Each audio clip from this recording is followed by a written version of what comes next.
السلام عليكم ورحمة الله. أعوذ بالله من الشيطان الرجيم. بسم الله الرحمن الرحيم. الحمد لله رب العالمين.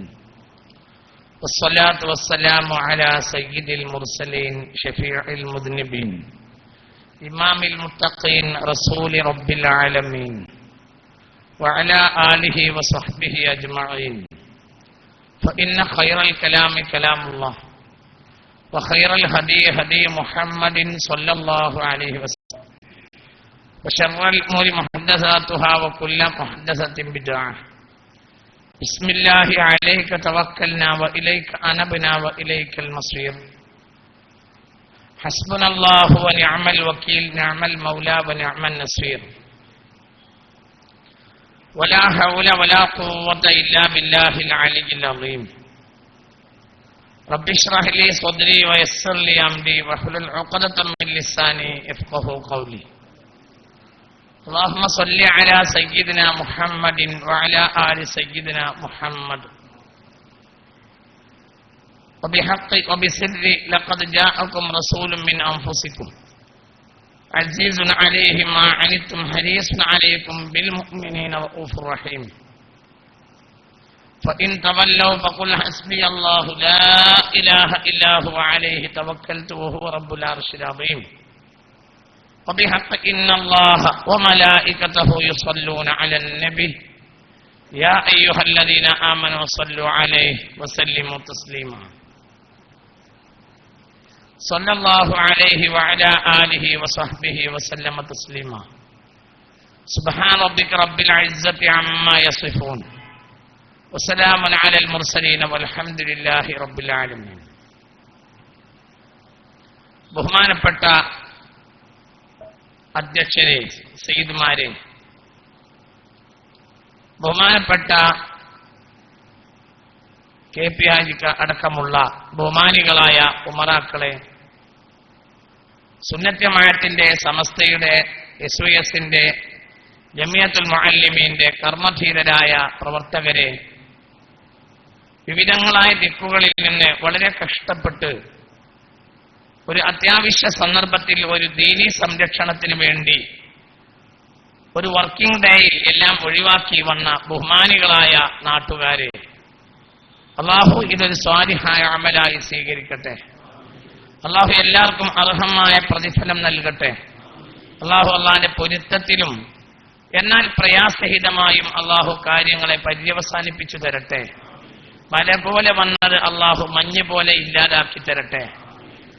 India രാജ്യത്ത് ആയിരക്കണക്കായ വർഷങ്ങളായി സമാധാനിച്ച് ജീവിക്കുന്ന ഈ സമുദായത്തിന് അന്ത്യനാൾ വരെ അള്ളാഹു അതിന് അവസരം ഉണ്ടാക്കി തരട്ടെ. അതിനെ സഹായിക്കുന്ന ഭരണാധികാരികളെ അള്ളാഹു സഹായിക്കട്ടെ. അവർ ഏത് മതത്തിൽപ്പെട്ടവരായാലും അള്ളാഹു സുബ്ഹാനഹു വ തആല അവന്റെ അനുഗ്രഹം ആ ഭരണാധികാരികൾക്ക് ചൊരിഞ്ഞു കൊടുക്കട്ടെ. മുസ്ലിം ഉമ്മത്ത് ഒറ്റക്കെട്ടായി നിലകൊള്ളാൻ അള്ളാഹു തൗഫീഖ് നൽകട്ടെ. അള്ളാഹു സഹായിക്കട്ടെ. ഒരൊറ്റ ശ്വാസത്തിൽ, ഒരൊറ്റ ശബ്ദത്തിൽ, ഒരു തീരുമാനം, ഒരു രീതി, ഒരു ചുവടുവെപ്പ്, ഇതാണ് പ്രതിസന്ധികളിൽ ഏറ്റവും പ്രധാനപ്പെട്ട പരിഹാരം. അള്ളാഹു അതിന് സമുദായത്തിന് തൗഫീഖ് നൽകട്ടെ. ഇതൊരാളുടെയോ ഒരു സംഘടനയുടെയോ വിഷയമല്ല. ഇത് ലാ ഇലാഹ ഇല്ലല്ലാഹ് മുഹമ്മദുർ റസൂലുള്ളാഹ് എന്ന് വിശ്വസിക്കുന്ന സകല മുസ്ലിമീങ്ങളുടെയും പ്രശ്നമാണ്. അതുകൊണ്ട് ഇത് ഒറ്റക്കെട്ടായി നിന്ന് പരിഹരിക്കാൻ അള്ളാഹു തൗഫീഖ് നൽകട്ടെ. അള്ളാഹു സഹായിക്കട്ടെ. ആമീൻ ബിറഹ്മതിക യാ അർഹമർ റഹീമീൻ. പ്രിയപ്പെട്ട മുഅ്മിനീങ്ങളെ, ഞാന് വളരെ കുറഞ്ഞ സമയമാണ് നമ്മുടെ മുന്നിലുള്ളത്. അസർ നിസ്കരിക്കുകയും വേണം. ദീർഘമായ ഒരു പ്രഭാഷണം ഞാൻ നടത്തുകയില്ല. അത്യാവശ്യമായ ചെറിയ ചില കാര്യങ്ങൾ പറഞ്ഞ് അവസാനിപ്പിക്കും, ദീർഘിപ്പിക്കുകയില്ല. നമ്മുടെ ഈ രാജ്യം ലോകരാജ്യങ്ങൾക്ക് മാതൃകയായ ഒരു രാജ്യമാണ്. ആദിമ മനുഷ്യവാസമുണ്ടായ രാജ്യമാണ് ഇന്ത്യ. ഹിന്ദ് എന്നത് ലോകത്ത് ഇസ്ലാമിനും ഇസ്ലാമിന് മുമ്പും അതിപ്രധാനപ്പെട്ട ഒരു നാമാണ്. കാരണം പ്രധാനപ്പെട്ട അഭിപ്രായ പ്രകാരം ആദിമ മനുഷ്യവാസം ഇന്ത്യയിലാണ്. സയ്യിദുന ആദം അലൈഹിസ്സലാം ഹിമാലയത്തിൽ ഇറങ്ങി എന്നാണ് പ്രധാനപ്പെട്ട ഒരു പക്ഷം പണ്ഡിതന്മാരുടെ വീക്ഷണം. രണ്ടാമത്തെ വീക്ഷണം ശ്രീലങ്കയിൽ വന്നു എന്നാണ്, ഇറങ്ങിയെന്നാണ്. രണ്ടായാലും ഒരു വിഭാഗം പണ്ഡിതന്മാർ ഹിമാലയത്തിൽ വന്നിറങ്ങി എന്ന് ഖണ്ഡിതമായി പറയുന്നു. ഒരു വിഭാഗം പണ്ഡിതന്മാർ ശ്രീലങ്കയിൽ ഇറങ്ങി എന്ന് പറയുന്നു. ശ്രീലങ്കയിൽ ഇറങ്ങിയാലും ഇന്ത്യ തന്നെ. കാരണം ജോഗ്രഫിക്കലായും ഹിസ്റ്റോറിക്കലായും അന്ന് ശ്രീലങ്ക ഇന്ത്യയുടെ ഭാഗമാണ്.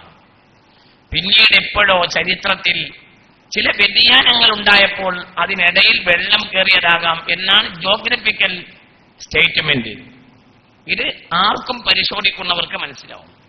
അപ്പോൾ ആദിമ മനുഷ്യവാസമുള്ള ഒരു ഉപഭൂഖണ്ഡമാണ് ഭാരതം. അതുകൊണ്ട് ഭാരതത്തിന്റെ പ്രത്യേകത നാനാത്വത്തിൽ ഏകത്വമാണ്. ആദമിനെ പോലെ അലൈഹിസ്സലാം. ആദമിന്റെ പ്രത്യേകത എല്ലാ തരം ആളുകളും ആദമിന്റെ മക്കളാണ് എന്നതാണ്. ആദം മനുഷ്യ സമൂഹത്തിന്റെ മൊത്തം പിതാവാണ്. അതിൽ മുസ്ലിമുണ്ട്, അതിൽ പാർസിയുണ്ട്, അതിൽ ബുദ്ധനുണ്ട്, അതിൽ ജൈനനുണ്ട്, അതിൽ ഹിന്ദുവുണ്ട്, അതിൽ മതമുള്ളവരുണ്ട്, അത് മതം ഇല്ലാത്തവരുണ്ട്, കറുത്തവനുണ്ട്, വെളുത്തവനുണ്ട്, വരേണ്യനുണ്ട്, താഴേക്കടയിലുള്ളവരുണ്ട്. എല്ലാവർക്കും പിതാവാണ് ആദം. ആദമിന്റെ നാടാണ് ഇന്ത്യ. രാമേശ്വരത്താണ് പ്രധാനമായി ആദമിന്റെ ഒരു താവളം എന്ന് പറയപ്പെടുന്നു. അതായത് നിങ്ങളുടെ നാട്ടിൽ, നിങ്ങളുടെ തമിഴ്നാട്ടിൽപ്പെട്ട ഒരു ഏരിയയാണല്ലോ രാമേശ്വരം. പ്രധാനപ്പെട്ട ഒരു അഭിപ്രായം അനുസരിച്ച് സൂറത്തുൽ മാഇദയിൽ വളരെ സവിസ്തരം പറയുന്ന ഹാബീൽ ഹബീൽ സംഭവങ്ങളെ കുറിച്ച് രണ്ട് പക്ഷമേ ഉള്ളൂ. ഒന്ന് സിറിയയിലാണ്, ഒന്ന് ഇന്ത്യയിലാണ്. ഒരഭിപ്രായം സിറിയയിൽ ഖാസിയുൻ മലയുടെ കരയിലാണ്, ഒരഭിപ്രായം ഇന്ത്യയിൽ തെക്കൻ ഇന്ത്യയിലാണ്, അഥവാ തമിഴ്നാട്ടിലാണ്. ഹാബീലിന്റെ ഖബറും തമിഴ്നാട്ടിലാണെന്ന് അനുമാനിക്കപ്പെടുന്നു. അപ്പോൾ ആദിമ മനുഷ്യബന്ധമുള്ള ഒരു നാടാണ് പ്രത്യേകിച്ചും ഇന്ത്യ എന്ന് നാം ഗൗരവമായി മനസ്സിലാക്കണം. പിന്നീട് തൂഫാന് ശേഷം രണ്ടാമതായി പുനരാവർത്തനം ചെയ്തപ്പോഴും ഇന്ത്യ തന്നെയാണ് ഇന്ത്യ ഒരു പ്രധാനപ്പെട്ട നാടായി പരിഗണിക്കപ്പെട്ടിട്ടുണ്ട്. പുനരാവർത്തനം ചെയ്യുന്നത് മഹാനായ സയ്യിദ്ന സാമാണ്, നൂഹ് നബിയുടെ പുത്രൻ സയ്യിദ്ന സാം അലൈഹിസ്സലാം തന്റെ ഭർത്താവിനെ ഇന്ത്യയിലേക്ക് അയച്ചു എന്നാണ്. ആ പെങ്ങളുടെ പേരാണ് ദഉഫത്ത്. സാമിന്റെ പെങ്ങൾ. സാം എന്നാൽ നൂഹ് നബിയുടെ പുത്രൻ. അതായത് തൂഫാൻ കഴിഞ്ഞപ്പോൾ പിന്നെ ലോക പ്രബോധനങ്ങളെ നിയന്ത്രിച്ചത് സാമാണ് അലൈഹിസ്സലാം. സാമിന്റെ നീർപ്പങ്ങൾ അഥവാ നൂഹ് നബിയുടെ മകൾ കപ്പലിലുണ്ടായിരുന്ന പെണ്ണാണ് ദഉഫത്ത്. ദഉഫത്തും ഭർത്താവും ദക്ഷിണേന്ത്യയിൽ വന്ന് കുടിയേറിപ്പാർത്തു എന്നാണ്. ദഉഫത്ത് എന്ന വാക്ക് ലോപിച്ചാണ് പിന്നീട് ദ്രാവിഡൻ എന്ന വാക്കുണ്ടായത് എന്നാണ് ചരിത്രാനുമാനം. നിങ്ങളുടെ നാട്ടിൽ ദ്രാവിഡ മുന്നേറ്റ കഴകം അതൊക്കെ ഉണ്ടല്ലോ, DMK, ADMK.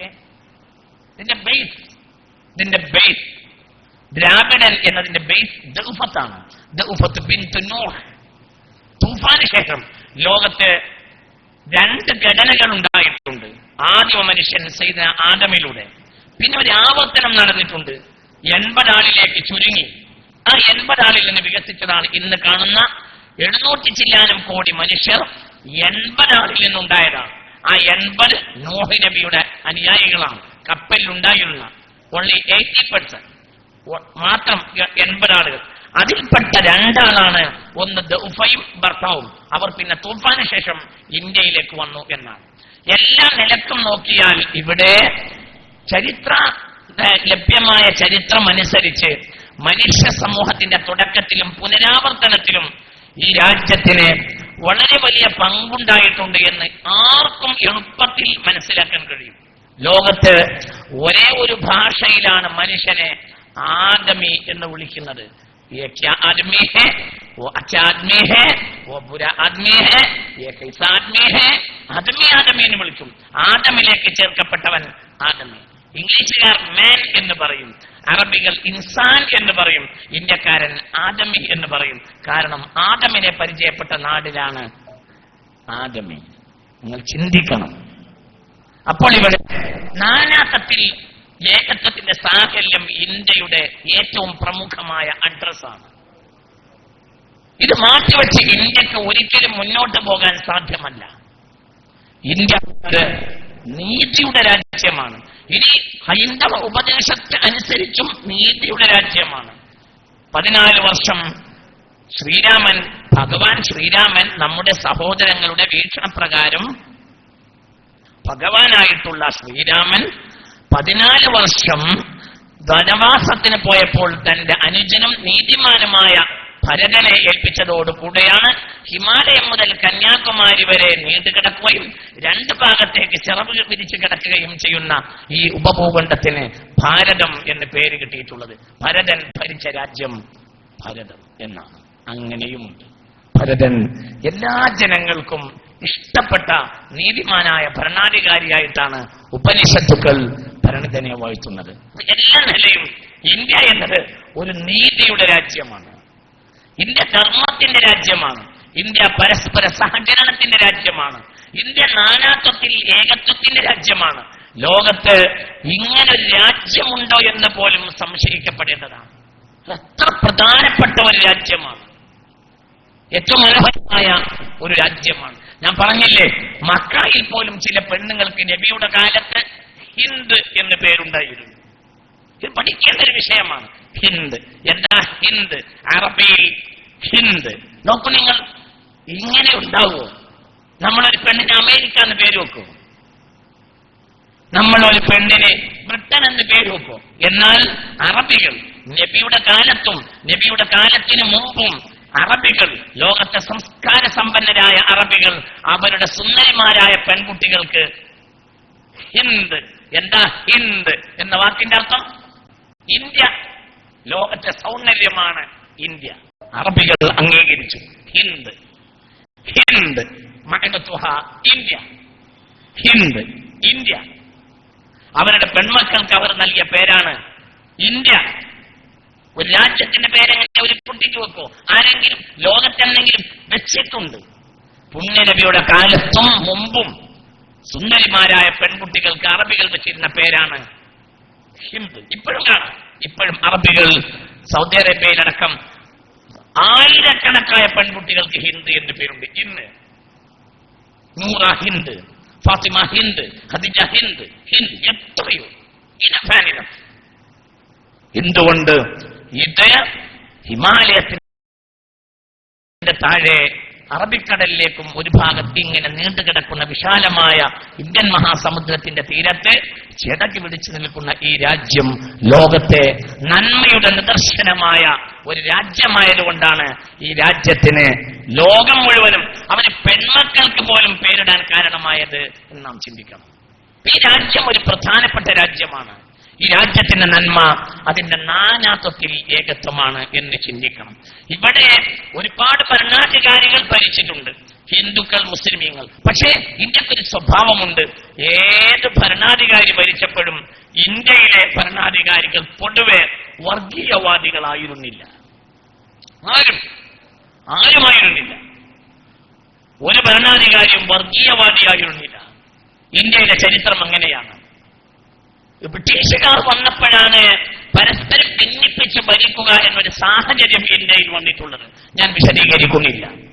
ചുരുക്കത്തിൽ ഇങ്ങനെ ഒരു പ്രധാനപ്പെട്ട രാജ്യം, ചരിത്രാതീത കാലം മുതലേ നന്മ കളിയാടുന്ന ഒരു രാജ്യം, പള്ളിയിൽ പോലും ബ്രിട്ടീഷുകാർക്കെതിരെ പടപ്പുറപ്പാട് നടത്തിയത് പള്ളിയിൽ ഹൈന്ദവ നേതാക്കന്മാരെ കെട്ടിയ മാധവ മേനോനെ, ആലി മുസ്ലിയാരെ മാധവ മേനോനെ തിരുരങ്ങാടി പള്ളിയിൽ കയറ്റിയിട്ട് ഖിലാഫത്ത് പ്രഖ്യാപനം നടത്തി.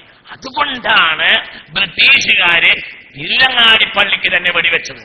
എന്തുകൊണ്ട് ഹിന്ദുവും മുസ്ലിമും യോജിക്കുന്നത് ഒരിക്കലും ബ്രിട്ടീഷുകാർക്ക് സഹിക്കാവുന്ന കാര്യമായിരുന്നില്ല. ഹിന്ദു മുസ്ലിം യോജിച്ചാൽ പിന്നെ ബ്രിട്ടീഷുകാർക്ക് ഇവിടെ നിൽക്കക്കള്ളിയില്ലതോ. മാധവ് മേനോൻ, കെ മാധവ് മേനോൻ തിരൂരങ്ങാടി പള്ളിയിൽ കയറ്റി മെഹ്റാബിൽ നിരത്തി ആലി മുസ്ലിയാർ പ്രസംഗിച്ചു. മാധവ് മേനോൻ എവിടെ? കെ മാധവ് മേനോൻ പള്ളിയുടെ മെഹ്റാബിൽ പ്രസംഗിച്ചു, ആലി മുസ്ലിയാർ. അങ്ങനെയാണ് ഖിലാഫത്ത് പ്രസ്ഥാനത്തിന്റെ തുടക്കം. അപ്പൊ നമ്മുടെ ചിന്തിക്കും ഇവിടെ പരസ്പരം കൊണ്ടും കൊടുത്തും സഹകരിച്ചുമാണ് മുന്നോട്ട് പോയിട്ടുള്ളത്. മഹാനായ മമ്പുറം മൗലത്തവീല ഖുതുബുസ്സമാൻ അസ്സയ്യിദ് അലവിൽ മമ്പുറമി ആണ് 18, 19, 20 നൂറ്റാണ്ടുകൾ ആയി ഇന്ത്യ രാജ്യത്ത് കേരളത്തിൽ, ദക്ഷിണേന്ത്യയിൽ, മലബാറിൽ, കേരളത്തിൽ, ദക്ഷിണേന്ത്യയിൽ നിലനിൽക്കുന്ന നവോത്ഥാനത്തിന്റെ ശില്പി മഹാനായ മൗലത്തവീല ഖുതുബുസ്സമാനാണ്. ഖുതുബുസ്സമാന്റെ പ്രധാനപ്പെട്ട കാര്യസ്ഥൻ കോന്തുനായരാണ്. എല്ലാ കാര്യത്തിന്റെയും സിസ്റ്റമാറ്റിക്കൽ രീതികൾ കോന്തുനായരെ ഏൽപ്പിച്ചിരുന്നു. കോന്തുനായർ പല കാര്യങ്ങളും നിയന്ത്രിച്ചിരുന്നത്. അത്ര വലിയ സ്വാധീനമായിരുന്നു കോന്തുനായർക്ക് മഹാനായ തങ്ങളിൽ ഉണ്ടായിരുന്നത്. നാം ഇത് ചിന്തിക്കണം. ഞാൻ വിശദീകരിക്കുന്നില്ല. നമ്മുടെ രാജ്യത്തിന്റെ ഒരു പവിത്രമായ പാരമ്പര്യം, ആ പാരമ്പര്യം കൊണ്ടാണ് ഇവിടെ സ്വാതന്ത്ര്യത്തിന് മുമ്പ് തന്നെ രാജ്യത്തൊരു നിയമവ്യവസ്ഥ കൊണ്ടുവന്നപ്പോൾ 1935 മുഹമ്മദൻ ലോ ബ്രിട്ടീഷുകാർ തന്നെ അംഗീകരിച്ചത്. ഇനി ഞാനൊരു കാര്യം കൂടെ കൂട്ടത്തിൽ പറയട്ടെ. ഈ ശരിയായ ആക്ട് എന്ന് പറഞ്ഞാൽ ആകെ 5 കാര്യങ്ങളിൽ മാത്രമാണ്. ബാക്കി മൊത്തം കോമൺ നെയിമാണ് ലോകത്തെവിടെയും. ആകെ ശരിയായ ആക്ട് മുഹമ്മദൻ ലോ ആകെ 1935 ബ്രിട്ടീഷുകാരുടെ കാലഘട്ടത്തിൽ അംഗീകരിച്ച മുഹമ്മദൻ ലോ എന്ന ഇസ്ലാമിക ശരിയാത്ത് വിധി അനുസരിച്ചുള്ള ശരിയാത്ത് ആക്ട് 5 കാര്യങ്ങളിലാണ്. വിവാഹം, വിവാഹമോചനം, മഹർ, വസിയ്യത്ത്, അനന്തരാവകാശം. ഇത്ര മാത്രം കാര്യത്തിലെ ശരിയാത്ത് ആക്ട് ഉള്ളൂ. ബാക്കി മൊത്തം രാജ്യത്തെ എല്ലാ ആളുകൾക്കും ഒരു നിയമമാണ്. എല്ലാവർക്കും ഒരു നിയമമാണ്.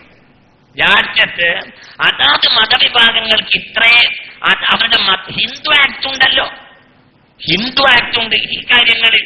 ഇത് വ്യക്തിപരവും കുടുംബപരവുമായ കാര്യമാണ്, സാമൂഹിക കാര്യമല്ല. സാമൂഹിക കാര്യത്തിൽ എല്ലാവർക്കും ഒരു നിയമമാണ്.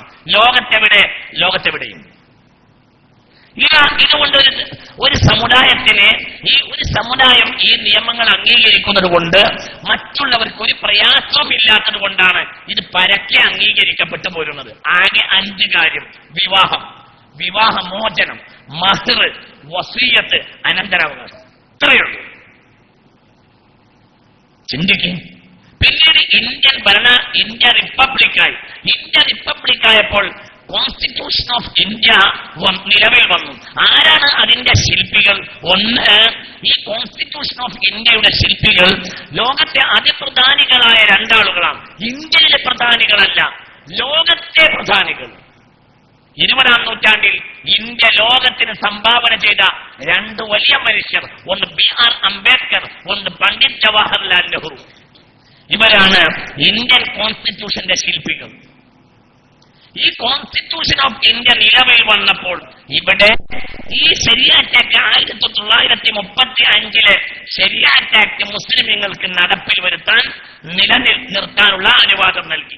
മറ്റു മതവിഭാഗങ്ങൾക്ക് അവരുടെ മതവിഭാഗങ്ങളുടെ താല്പര്യം അനുസരിച്ചു. അതായത് മുസ്ലിമുകളുടെ ശരിയാത്ത് ആക്ട് മാത്രമല്ല ഹിന്ദുക്കൾ. ഈ കാര്യങ്ങളിൽ ഹിന്ദുക്കൾക്ക് ഹിന്ദു നിയമം, പാർസികൾക്ക് പാർസികളുടെ നിയമം. നിങ്ങൾ ചിന്തിക്കണം. അവർക്ക് ഒരു യൂണിയൻ സിവിൽ കോഡ്, ഒരു കോമൺ സിവിൽ കോഡ് നടപ്പിലാക്കാൻ കഴിഞ്ഞിട്ടില്ല. ആർക്ക് കഴിഞ്ഞിട്ടില്ല? ബി.ആർ. അംബേദ്കർക്കും പണ്ഡിറ്റ് ജവഹർലാൽ നെഹ്റുവിനും കഴിയേണ്ടത് അന്നാണ്. ഒന്ന്, അവർ ലോകം കണ്ട ബുദ്ധിമാന്മാരാണ്. 2, അന്ന് ആളുകൾ വളരെ ചുരുക്കമാണ്.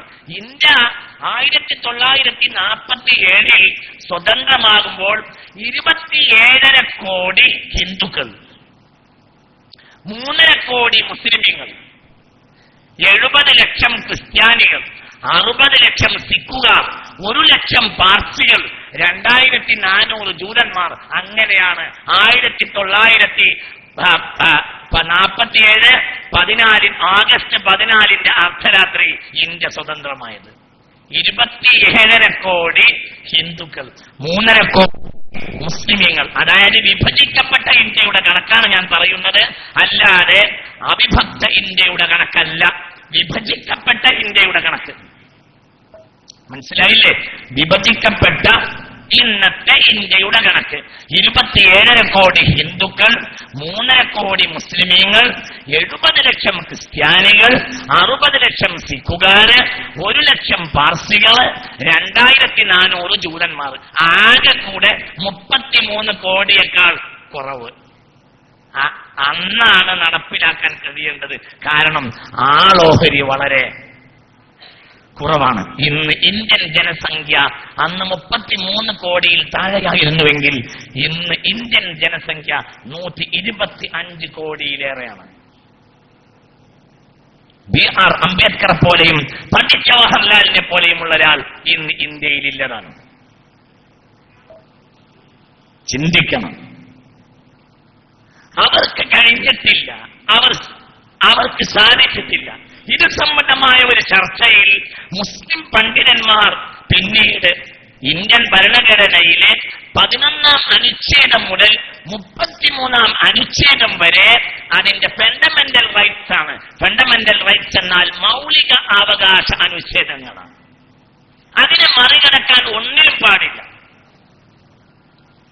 ഈ പറയുന്ന 36-ാം വകുപ്പ് മുതൽ 51-ാം വകുപ്പ് വരെയാണ് മാർഗനിർദ്ദേശക തത്വങ്ങൾ. നിയമമല്ല, വേണമെങ്കിൽ സൗകര്യമൊരുങ്ങിയാൽ ഏതെങ്കിലും ഒരു കാലഘട്ടത്തിൽ നടപ്പിലാക്കാം. 36-ാം അനുച്ഛേദം മുതൽ 51-ാം അനുച്ഛേദം വരെ അത് ഫണ്ടമെന്റൽ റൈറ്റ്സ് അല്ല. അത് നടപ്പിലാക്കാൻ ഒരു സർക്കാരിന് മൗലികമായ ബാധ്യതയില്ല. അതിൽ 44-ാം അനുച്ഛേദമാണ് സൗകര്യപ്പെട്ടാൽ ഒരു കോമൺ സിവിൽ കോഡ് ഇന്ത്യ രാജ്യത്ത് കൊണ്ടുവരുമെന്നത്. ഇനി കോമൺ സിവിൽ കോഡിനെ പറ്റി പറയാം. കോമൺ സിവിൽ കോഡ് ലോകത്ത് ഒരിടത്തും നടപ്പിലാക്കാൻ പറ്റില്ല, നടപ്പിലാവൂല. നടപ്പിലാക്കിയ രാജ്യങ്ങൾ തകർന്നു തരിപ്പണായിട്ടുണ്ട്. ഒന്ന് USSR. 1917 USSRൽ കോമൺ സിവിൽ കോഡ് നടപ്പിലാക്കിയതാണ്. ഒരു നൂറ്റാണ്ട് പോലും ആ രാഷ്ട്രത്തിന് നിലനിൽക്കാൻ കഴിഞ്ഞില്ല. 1990 തകർന്ന തരിപ്പണായി. ഇന്ന് USSR എന്നൊരു രാജ്യം ലോകത്ത് ഇല്ല. ഇന്ന് USSR എന്നൊരു രാജ്യം ലോകത്തില്ല. വ്ളാഡിമിർ ലെനിൻ എന്താ ചെയ്ത്? ലെനിൻ ബോൾഷെവിക് വിപ്ലവത്തിൽ അധികാരത്തിൽ വന്നപ്പോൾ 1917 അവിടെ യൂണിയൻ സിവിൽ കോഡ് കൊണ്ടുവന്നു. ഫലമെന്റ് ഉണ്ടായി. ലെനിൻ ഭരിച്ചപ്പോൾ കലാപങ്ങളും കുഴപ്പങ്ങളും ഉണ്ടായി. ലെനിൻ ഭരിച്ചപ്പോൾ മാത്രം 1917 മുതൽ 1923 വരെ യൂറോപ്പിൽ മരിച്ചത് 50 ലക്ഷം മനുഷ്യരാണ്. 2 കാര്യങ്ങളിൽ ലെനിന് പിഴച്ചു. ഒന്ന്, കോമൺ സിവിൽ കോഡ് കൊണ്ടുവന്നു. 2, സമ്പത്ത് പൊതു ഉടമയിലാക്കി. ഈ 2ന്റെ പേരിലും കലാപങ്ങളും കുഴപ്പങ്ങളും മത്സരങ്ങളും യുദ്ധങ്ങളും സർക്കാരും പബ്ലിക്കും തമ്മിലും ഏറ്റുമുട്ടലുകൾ ഉണ്ടായി. യൂറോപ്പിൽ ലെനിൻ ഭരിച്ചപ്പോൾ മാത്രം കമ്മ്യൂണിസത്തിന്റെ പിതാവെന്ന ഒരു പക്ഷേ ജനകീയ പിതാവ് എന്ന് പറയപ്പെടാവുന്ന അതിന്റെ പ്രിൻസിപ്പിൾസ് ആൻഡ് ലോസ് ഉണ്ടാക്കിയ ആള് ഒരു പക്ഷേ കാൾ മാർക്സും ഫ്രെഡറിക് എംഗൽസും ആയിരിക്കാം. പക്ഷേ അതിന് താത്വികമായ ജനകീയ അടിത്തറ ഉണ്ടാക്കിയത് വ്ളാഡിമിർ ലെനിനാണ്. ലെനിൻ ഇത് കൊണ്ടുവന്നു. യൂണിയൻ സിവിൽ കോഡ് തകർന്നുപോയി. ഇന്ന് USSR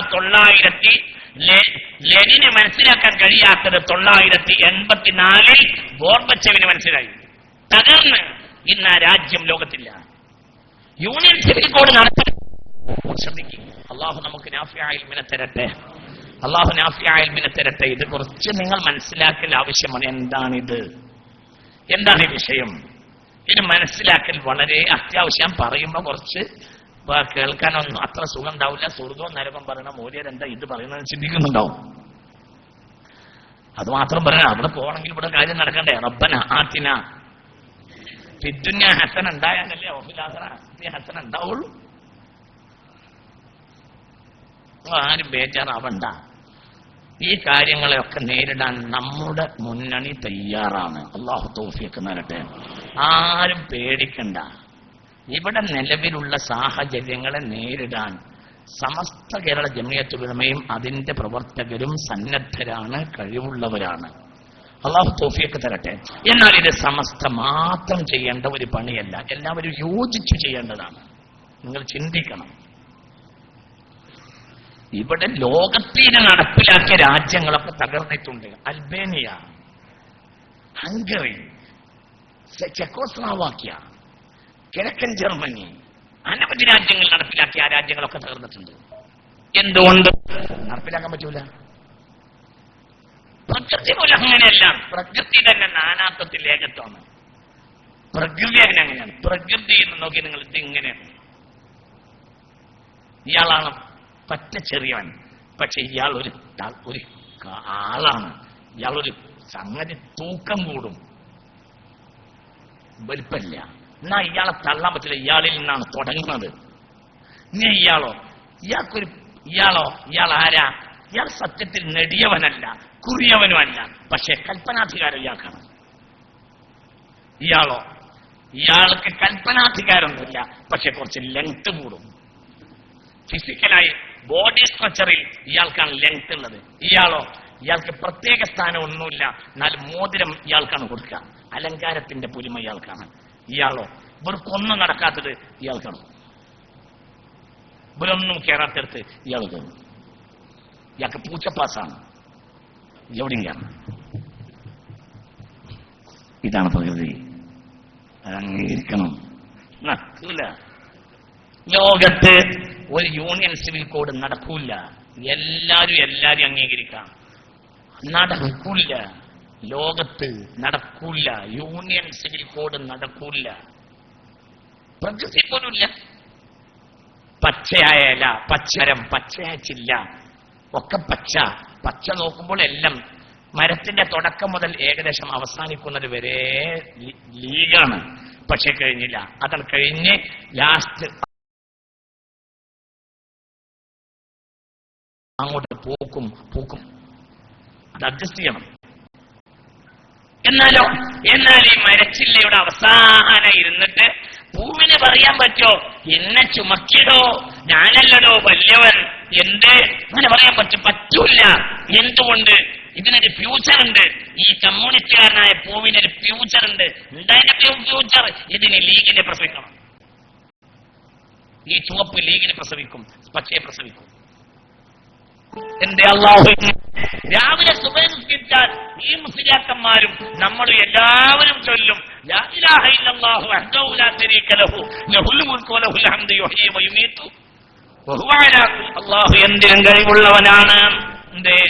മൽപ്പറമ്പാത്തൊക്കെ പച്ചമരം, പച്ചയില, പച്ചപ്പൂ. കണ്ണൂർ ഭാഗത്തേക്ക് പോയാൽ ചുവന്ന മരം, ചുവന്നയില, ചുവന്നപ്പൂ. കഴിയൂലേ? എന്തിനും കഴിയുന്ന പഠിച്ചോനെ അങ്ങനെയാക്കാൻ കഴിയൂലേ? കഴിയും. ചെയ്യൂല. പ്രകൃതി തന്നെ നാനാത്വത്തിലേകത്വമാണ്. ജൂതനെ സഹിക്കാതെ മദീനയിൽ മുസ്ലിം ജീവിച്ചിട്ടില്ല. ഇല്ല. യൂണിയൻ സിവിൽ കോഡ് മുഹമ്മദ് നബി നടപ്പിലാക്കിയിട്ടില്ല. മുത്തു മുഹമ്മദ് മുസ്തഫ നടപ്പിലാക്കിയിട്ടില്ല. മുഹമ്മദ് മുസ്തഫ താനുണ്ടാക്കിയ രാഷ്ട്രത്തിന്റെ ഭരണാധികാരി, തന്റെ കോൺസ്റ്റിറ്റ്യൂഷൻ, തന്റെ ലോ ആൻഡ് പ്രിൻസിപ്പിൾസ് എല്ലാം താനായ ഒരു രാഷ്ട്രത്തെ മുഹമ്മദ് മുസ്തഫ വിധി പറയാൻ വേണ്ടി ചില വിഷയങ്ങളിൽ ജൂതന്മാർ നബിയെ സമീപിക്കും. അപ്പോൾ പറയും, നിങ്ങൾ ഈ മതത്തിൽ കയറുന്നോ? ഇല്ല. എന്നാൽ നിങ്ങളെ മതമനുസരിച്ച് വിധി പറയണം. നിങ്ങളെ പുരോഹിതരെ കൂട്ടിക്കൊണ്ടുപോകാം. മുഹമ്മദ് മുസ്തഫ മദീനയിൽ മുസ്ലിമീങ്ങൾക്ക് ശരിയാക്കാക്ക്, ജൂതന്മാർക്ക് ജൂതാക്ക്. ആരുടെ കാലത്ത്? പുണ്യനബിയുടെ കാലത്ത്. 984% മുസ്ലിംകളും 16% മുസ്ലിമേതരരുമുള്ള രാജ്യമാണ് ഇറാഖ്. ഇന്നും 84% മുസ്ലിമീങ്ങൾക്ക് മുസ്ലിം ആക്ട്, ശരിയാക്കാക്ക്. ബാക്കിയുള്ളവർക്ക് അവരവരുടെ മതനിയമങ്ങൾ. ഈ കാര്യങ്ങൾ 93% മുസ്ലിങ്ങളും 6% 7% അറബി ക്രിസ്ത്യാനികളുമുള്ള രാജ്യമാണ് ഈജിപ്ത്. നേരത്തെ പറഞ്ഞ ഇറാഖ്, ഈ പറയുന്ന ഈജിപ്ത്. 93% മുസ്ലിംകളും 7% അറബി ക്രിസ്ത്യാനികളും മറ്റുള്ളവരുമടക്കം 7% രാജ്യത്ത് 93% മുസ്ലിമീങ്ങൾക്ക് ശരിയാക്കാക്കി, മറ്റുള്ളവർക്ക് അവരവരുടെ മതനിയമങ്ങൾ. പാകിസ്ഥാനിൽ അവിടുത്തെ മുസ്ലിങ്ങൾക്ക്, ബഹുഭൂരിപക്ഷം മുസ്ലിങ്ങൾക്ക് മുസ്ലിം ആക്ട് ശരിയാക്കാക്ക്. എന്നാൽ പാകിസ്ഥാനിലെ ഹിന്ദുക്കൾക്ക് ഇന്ത്യയിലെ ഹിന്ദു ആക്ട്, ബംഗ്ലാദേശിൽ മൃഗീയ ഭൂരിപക്ഷം മുസ്ലിമീങ്ങൾക്ക്, എന്നാൽ മുസ്ലിമീങ്ങൾക്ക് മാത്രം ശരിയാക്കാക്ക്. അവിടെയുള്ള ഹിന്ദുക്കൾക്ക് ഇന്ത്യയിലെ ഹിന്ദു ആക്ട്. ലോകത്ത് നടപ്പിലാക്കാൻ പറ്റൂല, നടക്കൂല. ലോകത്തൊരു രാജ്യത്ത് നടപ്പിലാക്കാൻ കഴിയില്ല. എന്തുകൊണ്ട്? മനുഷ്യനെ സംബന്ധിച്ചിടത്തോളം അവന്റെ മതം ഏറ്റവും പ്രധാനപ്പെട്ടതാണ്. ഒരു നാട്ടിൽ നടപ്പിലാവില്ല. ഇത് എല്ലാവർക്കും അറിയാം, ഇത് ഇവർക്കും അറിയാം, ഇത് ഈ പറയുന്ന ആളുകൾക്ക് അറിയാം. ഇവിടെ ഒരു കോമൺ സിവിൽ കോഡ് നടപ്പിലാവൂല എന്ന് അറിയാം. നടപ്പിലാക്കി എങ്ങനെ നടക്കും?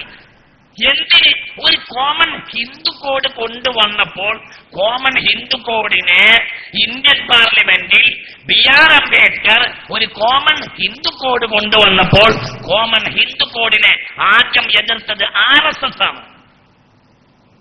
ദീനദയാൽ ഉപാധ്യായയുടെ പേരിൽ ദീനദയാൽ റിസർച്ച് ഇൻസ്റ്റിറ്റ്യൂട്ടിന്റെ ഉദ്ഘാടനം 1972 നടക്കുമ്പോൾ സവർക്കർ പറഞ്ഞത് ഒരിക്കലും RSSന്റെ ശില്പിയാണ് സവർക്കർ, RSSന്റെ പിതാവാണ് സവർക്കർ, ജനസംഘത്തിന്റെ പിതാവാണ് സവർക്കർ.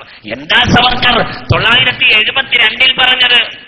അദ്ദേഹം ഇന്ത്യ രാജ്യത്ത് കോമൺ സിവിൽ കോഡ് നടപ്പിലാക്കണമെന്ന അഭിപ്രായം എനിക്കില്ല, അത് രാജ്യത്തെ പുറകോട്ട് കൊണ്ടുപോകും. എല്ലാവരും പറഞ്ഞു. എന്തുകൊണ്ട്? 6000 ജാതികൾ ഉപജാതികളുള്ള സമുദായമാണ് ഹിന്ദുക്കൾ. എങ്ങനെ ഒരു കോമൺ സിവിൽ കോഡ് അവരിൽ നടപ്പിലാവില്ല. ഇന്ത്യ അത്ഭുതമാണ്. 15 ഔദ്യോഗിക ഭാഷകൾ, 845 പ്രാദേശിക ഭാഷകളുള്ള രാജ്യമാണ് ഇന്ത്യ.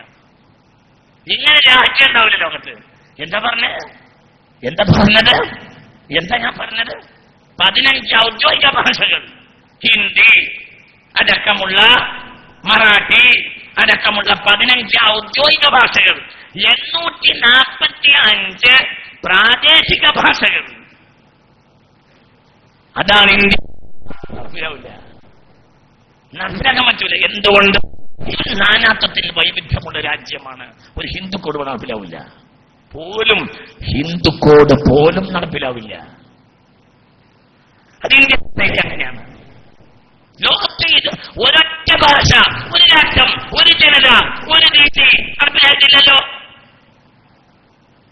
ലോകത്ത് ഒരു രാജ്യത്തും unity civil code, common civil code നടപ്പിലാക്കാൻ നിർബന്ധിക്കരുത് എന്ന് UN-യുടെ പോലും നിയമമുണ്ട്. മുസ്ലിം പണ്ഡിതന്മാർ BR അംബേദ്കറെയും പണ്ഡിറ്റ് ജവഹർലാൽ നെഹ്റുവിനെയും കണ്ടപ്പോൾ ഇതിന്റെ പ്രഖ്യാപന വേളയിൽ കാണുന്ന സാഹചര്യത്തിൽ ഇന്ത്യൻ പണ്ഡിതന്മാർക്ക്, മുസ്ലിം പണ്ഡിതന്മാർക്ക് ഉറപ്പ് നൽകി ഒരിക്കലും ഒരു സമുദായം സ്വമേധയാ ആവശ്യപ്പെടുന്നത് വരെ അവരുടെ വ്യക്തി കുടുംബകാര്യങ്ങളിലെ മതനിയമങ്ങൾ ഇന്ത്യ രാജ്യം എടുത്തു നീക്കുകയില്ല. BR അംബേദ്കർ പറഞ്ഞു. അപ്പോൾ ഇവിടെ സത്യത്തിൽ നരേന്ദ്രമോദിക്കും അറിയാം ഇവിടെ ഒരു യൂണിയൻ സിവിൽ കോഡ്, ഒരു കോമൺ സിവിൽ കോഡ് ഈ രാജ്യത്ത് നടപ്പിലാക്കാൻ സാധ്യമല്ല. പിന്നെന്താ ഉദ്ദേശം എന്ന് പറഞ്ഞാൽ നേരത്തെ ഇവിടെ സൂചിപ്പിച്ചതുപോലെ അടുത്ത വർഷത്തിന്റെ തുടക്കത്തിൽ ഇവിടെ UP-യിലെ പൊതു തെരഞ്ഞെടുപ്പ് വരികയാണ്. അപ്പോൾ ഇതൊരു പൊളിറ്റിക്കൽ സ്റ്റണ്ടാണ്. സൗകര്യം കിട്ടിയാൽ RSS-ന് അതിന്റെ പുറകിൽ കയറി ഇരിക്കുകയും ചെയ്യാം. പക്ഷെ നടപ്പിലാക്കാൻ കഴിയൂല. ഇത് വെറുതെ ഒരു ജനതയെ ചില ഉദ്ദേശങ്ങൾ ഇതിന്റെ പിന്നിലുണ്ട്. ഇനി ഞാൻ ഈ മുസ്ലിം സമുദായത്തില് ബഹുഭാര്യത്വം നടപ്പിലാവുന്നു. അതുകൊണ്ടാണ് ബഹുഭാര്യത്വം. ഏറ്റവും കൂടുതൽ ഇന്ത്യയിൽ ബഹുഭാര്യത്വം നടക്കുന്നത് ആദിവാസികളിലാണ്. 15.25%. മുസ്ലിമീങ്ങളിൽ 5.7%.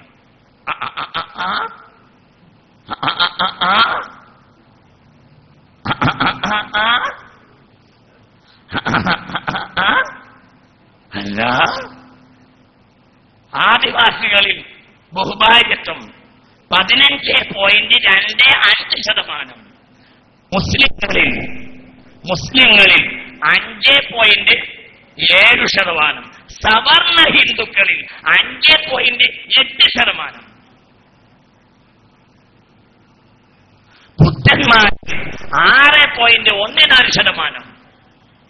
തുലം കുറഞ്ഞ ആളുകളാണ് മുസ്ലിമീങ്ങൾ. എല്ലാവരും ആർക്കല്ലാത്തത്? ഈ അടുത്ത് പോലും പ്രഗത്ഭനായ കർണാടകക്കാരൻ, പ്രഗത്ഭനായ രാഷ്ട്രീയ നേതാവ്, BJPയുടെ ഒരു സ്വന്തക്കാരൻ കല്യാണം കഴിച്ചിട്ടുണ്ട്. സപ്രായ് എന്ന പേരുള്ള ഒരു BJP MLA ഉണ്ടായിരുന്നു ബീഹാറിൽ നിന്ന്. അദ്ദേഹം മൻമോഹന്റെ സർക്കാരിൽ കാലത്ത് പോലും MP ആണ്. അദ്ദേഹം 58 വാങ്ങിയിട്ടുണ്ട്.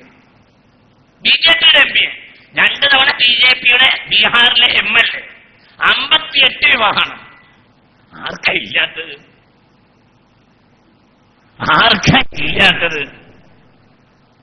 മുസ്ലിം സമുദായത്തിലാണ് കൂടുതൽ വിവാഹം എന്ന് വിചാരിക്കേണ്ട. കണക്കെടുത്ത് നോക്ക്. പക്ഷേ മുസ്ലിങ്ങളെ സംബന്ധിച്ചിടത്തോളം വിവാഹം അതിനൊരു നിയമമുണ്ട്.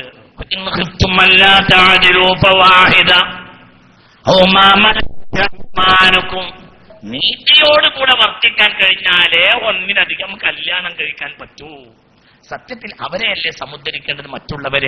മറ്റുള്ള സമുദായങ്ങളിൽ ഒന്നിലേറെ വിവാഹം കഴിച്ചാൽ ആദ്യത്തെ ഭാര്യ മാത്രമേ ഭാര്യയായി പരിഗണിക്കുകയുള്ളൂ, അനന്തരാവകാശം ലഭിക്കുകയുള്ളൂ. മുസ്ലിമീങ്ങൾ ഏറെ വന്ന 4 കല്യാണം കഴിക്കാം.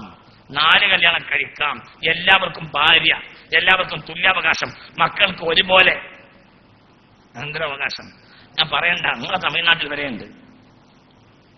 വലിയ വലിയ നേതാക്കന്മാർ ഒന്നിലധികം കല്യാണം കഴിച്ചവരില്ലേ തമിഴ്നാട്ടിലില്ലേ? എന്താ നിങ്ങൾ നോക്കിയിരിക്കുന്നത്? ഇല്ലേ? നിങ്ങളൊക്കെ അവരെ പാർട്ടിക്കാരാവും. എനിക്ക് വിരോധമൊന്നുമില്ല, ആയിക്കോളൂ, അതൊന്നും പ്രശ്നമില്ല. അല്ല, ഞാൻ കുറ്റം പറയല്ല. ഞാൻ കുറ്റം പറയല്ല. എന്റെ ഭാഷയിൽ കുറ്റമല്ല.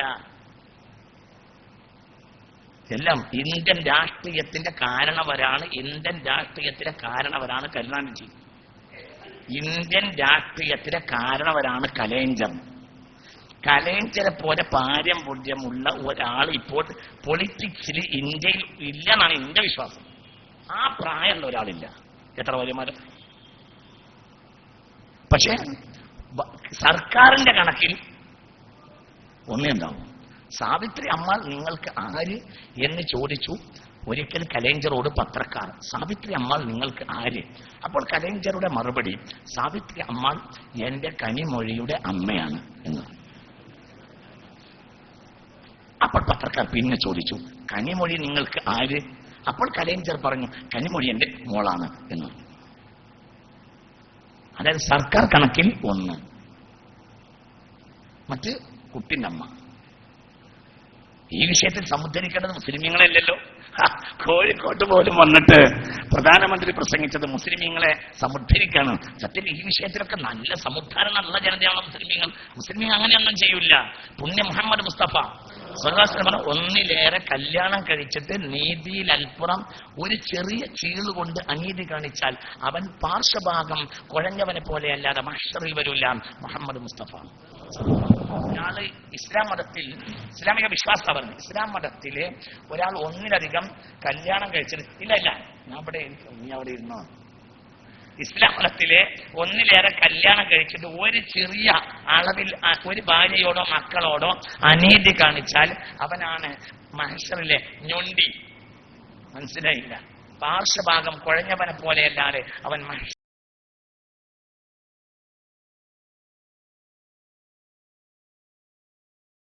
വരില്ല. മുഹമ്മദ് എല്ലാത്തിനും പെരുമാറ്റത്തിൽ, സമ്പത്തിൽ, ക്ഷണം കൊടുക്കുന്നതിൽ, ശൈലിയിൽ, രീതിയിൽ, വസ്ത്രത്തിന്റെ അലങ്കാരത്തിൽ, തലയുടെ അലങ്കാരത്തിൽ തലയണയുടെ അലങ്കാരത്തിൽ പോലും ഒരു ഭാര്യയ്ക്ക് കൊടുത്ത തലയണക്ക് അലങ്കാരമുണ്ട്, മറ്റേ ഭാര്യയുടെ തലയണ ലോക്കലാണ്, പറ്റൂല.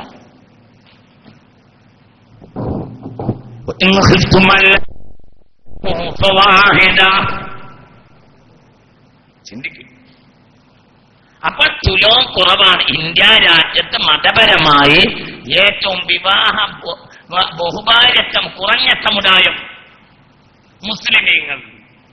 ത്വലാഖ് കേരളത്തിൽ ഏറ്റവും ത്വലാഖ് കുറഞ്ഞ ജില്ല മലപ്പുറം, 2 കൊല്ലം, 3 എറണാകുളം. മുസ്ലിം അനുപാതം അങ്ങനെയാണ്. ഏറ്റവും കൂടുതൽ മുസ്ലിമുകളുടെ ജില്ല മലപ്പുറം, 2 കൊല്ലം. ത്വലാഖ് ഇല്ല, ത്വലാഖ് ഇല്ല, ഇല്ല. കുടുംബകലഹം ഏറ്റവും കുറഞ്ഞ ജില്ല മലപ്പുറം. ഇന്ത്യയിൽ മുസ്ലിം ഭൂരിപക്ഷ ജില്ലകളിൽ ഒന്നായ 55 ജില്ല ഒന്നാണ് മലപ്പുറം. ആ 55 ജില്ലകളിലും വിവാഹമോചനം വളരെ കുറവ്. എന്തുകൊണ്ട്? അബ്ഗളുൽ ഹലാലി ഇലല്ലാഹി അത്വലാഖ്. അല്ലാഹുവിന് ഏറ്റവും ദേഷ്യമുള്ള ഒരു ഹലാലായ കർമ്മം ത്വലാഖാണെന്ന് മുഹമ്മദ് മുസ്തഫ സല്ലല്ലാഹു.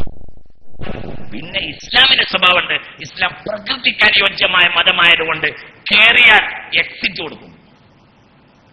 ഒരു ഓപ്ഷനിലേക്ക് കയറിയാൽ ആ ഓപ്ഷനിൽ നിന്ന് ഇറങ്ങണമല്ലോ, ലാസ്റ്റ് അവിടുന്ന് ഇറങ്ങണമല്ലോ. അതുകൊണ്ട് തന്നെ ഒരു എക്സിറ്റ് ഉണ്ടാക്കും. അത്ര തന്നെ. വേണ്ടി വന്നാൽ ഇറങ്ങാം, അത്രേ ഉള്ളൂ. വേണ്ടി വന്നാൽ ഇറങ്ങാം.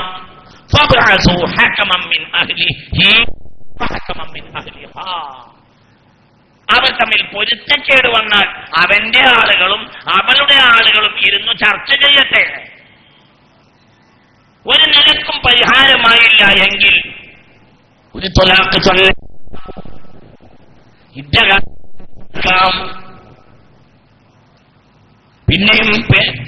പിന്നെയും പ്രശ്നം തീർന്നില്ല, വീണ്ടും ഒരു ത്വലാഖ് ചൊല്ലാം. Exit option. ഇവിടെയൊക്കെ എന്താ ഇങ്ങനെ ചെയ്തത്? പരമാവധി ആണും പെണ്ണും യോജിക്കാനുള്ള സാഹചര്യം ഒരുക്കാണ്. അത് ഇസ്ലാമിന്റെ അവസ്ഥയാണ്. പ്രകൃതിമാണ്. ഒരിക്കലും ഒന്നിലിട്ട് കുഴപ്പമില്ല. അതുകൊണ്ട് തന്നെ കോട്ടയത്ത് പെണ്ണുങ്ങൾ സ്വാഭാവികമായും കോട്ടയത്തെ പെണ്ണുങ്ങൾ സ്റ്റൗ പൊട്ടിത്തെറിച്ചും കുടുംബിനികൾ മരിക്കും. മലപ്പുറം ജില്ലയിൽ സ്റ്റൗ ഉണ്ട്, ഗ്യാസ് ഉണ്ട്, പക്ഷെ പൊട്ടിത്തെറിച്ച് മരിക്കൂല. മലപ്പുറത്തെ പെണ്ണുങ്ങൾ അങ്ങനെ മരിക്കൂല. കേരളത്തിൽ ഇന്ത്യയിൽ ഏറ്റവും ആത്മഹത്യ കുറഞ്ഞ ജില്ല മലപ്പുറം. ഇനി എന്ത് സമുദ്ധരിക്കാനാണ് പ്രധാനമന്ത്രിക്ക്? സമുദ്ധാരണം ഇതല്ലേ മാതൃക?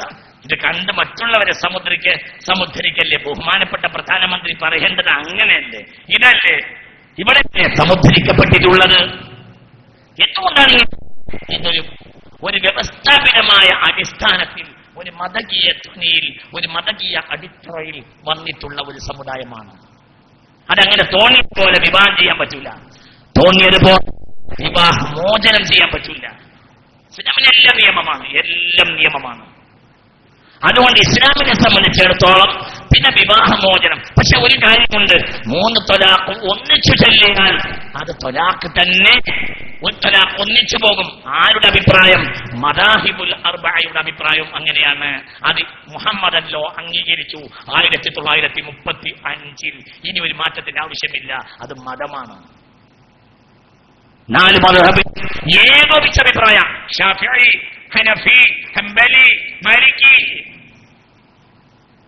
ജമാഅത്തെ ഇസ്ലാമിയുടെ നേതാവ് ഷെയ്ഖ് മുഹമ്മദ് കാരക്കുന്നിനെ ഈ കഴിഞ്ഞ ദിവസം ഞാൻ മലപ്പുറത്ത് വെച്ച് കണ്ടപ്പോൾ ചോദിച്ചു, അല്ല ഷെയ്ഖ്, മുത്തലാഖിൽ ജമാഅത്തിന്റെ വീക്ഷണം എന്ത്?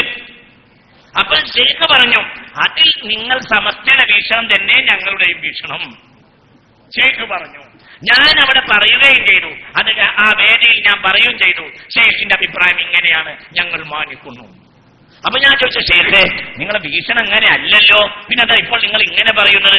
അദ്ദേഹം പറഞ്ഞു, മുഹമ്മദല്ലോ 1935 വന്നപ്പോഴും ഇന്ത്യൻ കോൺസ്റ്റിറ്റ്യൂഷൻ രൂപീകരിക്കപ്പെട്ട കാലഘട്ടത്തിൽ ശരിയാറ്റ് ആക്ട് സംവിധാനിച്ചപ്പോഴും മദ്ഹബ് അടിസ്ഥാനത്തിലാണ് അത് വന്നിട്ടുള്ളത്. 4 മദ്ഹബിലും 3 ത്വലാഖ് ഒന്നിച്ചു ചൊല്ലിയാൽ 3 ത്വലാഖും പോതുമെന്നാണ് മദാഹിബുൽ അർബഅയുടെ വീക്ഷണം. ഇന്ത്യയിൽ 97% മുസ്ലിമീങ്ങളും മദ്ഹബിനെ അംഗീകരിക്കുന്നവരായതുകൊണ്ട് ജമാഅത്തെ ഇസ്ലാമി അതിന്റെ കൂടെയാണ്. നല്ലത് നമ്മൾ സ്വാഗതം ചെയ്യുന്നു. മനസ്സിലായാ പറഞ്ഞത്? അവരുടെ അഭിപ്രായം അങ്ങനെയല്ല. ജമാഅത്തെ ഇസ്ലാമിക്ക് ഒറ്റയ്ക്ക് ഉള്ള അഭിപ്രായം അങ്ങനെയല്ല. പക്ഷേ ഈ വിഷയത്തിൽ ജമാഅത്തെ ഇസ്ലാമി എന്നോട് പറഞ്ഞു, ജമാഅത്തെ ഇസ്ലാമിയുടെ കേരളത്തിലെ പ്രഗത്ഭനായ നേതാവ് എന്നോട് പറഞ്ഞു, ഇതിൽ സമസ്തയുടെ വീക്ഷണമാണ് ഞങ്ങളുടെ വീക്ഷണം. എന്തുകൊണ്ട്? അത് ഇന്ത്യൻ മുസ്ലിമീങ്ങളുടെ വീക്ഷണമാണ്. ഇന്ത്യയിൽ 97% മുസ്ലിമീങ്ങൾ ഒന്നിരിക്കൽ ശാഫിഈ അല്ലെങ്കിൽ ഹനഫി അല്ലെങ്കിൽ ഹംബലി മാലിക്കി ഇല്ല എന്ന് പറയാം. ഒന്നിരിക്കൽ ഇല്ല, എവിടെയെങ്കിലും ഉണ്ടെങ്കിൽ ഉണ്ടായി, അത്രേ ഉള്ളൂ. ഇന്ത്യ ഒന്നിരിക്കൽ ശാഫിഈ അല്ലെങ്കിൽ ഹനഫി. 4 മദ്ഹബിന്റെ വീക്ഷണവും മുത്തലാഖ് സാധുവാണ്. അലൽ മദാഹിബിൽ അർബഅ. ഇത് മദ്ഹബ് അനുസരിച്ചാണ് മുഹമ്മദല്ലോ 1935 മുഹമ്മദല്ലോ വന്നിട്ടുള്ളതും ആ മദ്ഹബ് അടിസ്ഥാനത്തിലാണ്. ഇങ്ങനെ അഥവാ ഇതുകൊണ്ട് കളിക്കാൻ പറ്റില്ല. ഇതിനെ നിയന്ത്രിക്കുക, ഇതാണ് ബഹുമാനപ്പെട്ട ദീനുൽ ഇസ്ലാമിന്റെ ഉദ്ദേശ്യം. നിയന്ത്രിക്കുക. ത്വലാഖ് അങ്ങനെ ചെയ്യാൻ പാടില്ല. അത്യാവശ്യ ഘട്ടങ്ങളിൽ മാത്രം. മഹാനായ സയ്യിദ് ഉമർ ഇബ്നുൽ ഖത്താബ് റളിയല്ലാഹു അൻഹു 3 ത്വലാഖ് ഒന്നിച്ചു ചെല്ലുന്ന ആളുകളോട് ദേഷ്യപ്പെട്ടിരുന്നു. മഹാനായ സയ്യിദ് ഉമർ ഇബ്നുൽ ഖത്താബ് ഇസ്ലാമിന്റെ വീക്ഷണം അങ്ങനെയാണ്. അപ്പോൾ ചിന്തിക്കുക. ഇവിടെയൊന്നും സത്യത്തിൽ ഇസ്ലാമിക സമുദായത്തെ സംബന്ധിച്ചിടത്തോളം അങ്ങനെ തോന്നിയതുപോലെ പെണ്ണ് കെട്ടുന്ന ഒരു സ്വഭാവം ഇല്ല. തോന്നി ചെല്ലുന്ന സംവിധാനവും ഇല്ല. ഇതെല്ലാവർക്കും അറിയുന്ന കാര്യവുമാണ്. ഇവിടെ ബുദ്ധിമാന്മാരായ ബൗദ്ധികന്മാര് BR അംബേദ്കറെ പോലെ പണ്ഡിറ്റ് ജവഹർലാൽ നെഹ്റുവിനെ പോലെയുള്ള ആളുകളുള്ള കാലഘട്ടത്തിലും ഇത് അംഗീകരിച്ചു പോന്നിട്ടുണ്ട്. പിന്നെ ഒരു കോമൺ സിവിൽ കോഡ് ഇവിടെ കൊണ്ടുവന്നിട്ടേ ഇല്ല. പിന്നെ മാർഗനിർദ്ദേശക തത്വം ഇല്ലേ? ഓഹോഹോ, മാർഗനിർദ്ദേശക തത്വം കോൺസ്റ്റിറ്റ്യൂഷൻ ഓഫ് ഇന്ത്യയുടെ 36-ാം അനുച്ഛേദം മുതൽ 51-ാം അനുച്ഛേദം വരെയാണ് നമ്മുടെ ഭരണഘടനയിൽ മാർഗനിർദ്ദേശക തത്വങ്ങൾ. മാർഗനിർദ്ദേശക തത്വങ്ങൾ നടപ്പിലാക്കേണ്ട ബാധ്യത ഒരു സർക്കാരിനും ഇല്ല. സർക്കാരിന് ബാധ്യത ഫണ്ടമെന്റൽ റൈറ്റ്സ് ആണ്, അഥവാ മൗലികാവകാശങ്ങൾ. 25-ാം അനുച്ഛേദം ഏത് മതമനുസരിച്ചും ഇന്ത്യയിൽ ജീവിക്കാനുള്ള അവകാശം. 26-ാം അനുച്ഛേദം ഏത് മതവും ഇന്ത്യയിൽ പ്രചരിപ്പിക്കാനുള്ള അവകാശം. ഇത് ഫണ്ടമെന്റൽ റൈറ്റ്സ് ആണ്, മൗലികാവകാശം. മറ്റൊരു നിയമമല്ല. മാർഗനിർദ്ദേശക തത്വം വേണ്ടി വന്നാൽ ചെയ്യാം. അത് 36 മുതൽ 51 വരെ. അതിൽ 44-ാം കോളമാണ് എന്ത്? Union civil code. 44-ാം അനുച്ഛേദമാണ് ഇന്ന് പറയപ്പെടുന്ന ഏക സിവിൽ കോഡ്. 36-ന്റെയും 51-ന്റെയും ഇടയിലുള്ള മാർഗനിർദ്ദേശക തത്വങ്ങളിൽ 44-ാം കോളമാണ് യൂണിയൻ സിവിൽ കോഡ്. എന്നാ അതിനു മുമ്പ് നടപ്പിലാക്കേണ്ട എത്ര കാര്യമുണ്ടല്ലോ. 36 മുതൽ തുടങ്ങുന്നതിൽ ഏറ്റവും പ്രധാനം ഇന്ത്യ രാജ്യത്ത് മുഴുവനും മദ്യനിരോധനം നടപ്പിലാക്കുക. മാർഗനിർദ്ദേശം നമ്പർ 1 നടപ്പിലാക്കുക. നമ്മുടെ കേരളത്തിൽ ഇപ്പം പൂട്ടിയത് വാറ് തുറക്കാനുള്ള ശ്രമത്തിലാണ് മുഖ്യമന്ത്രി.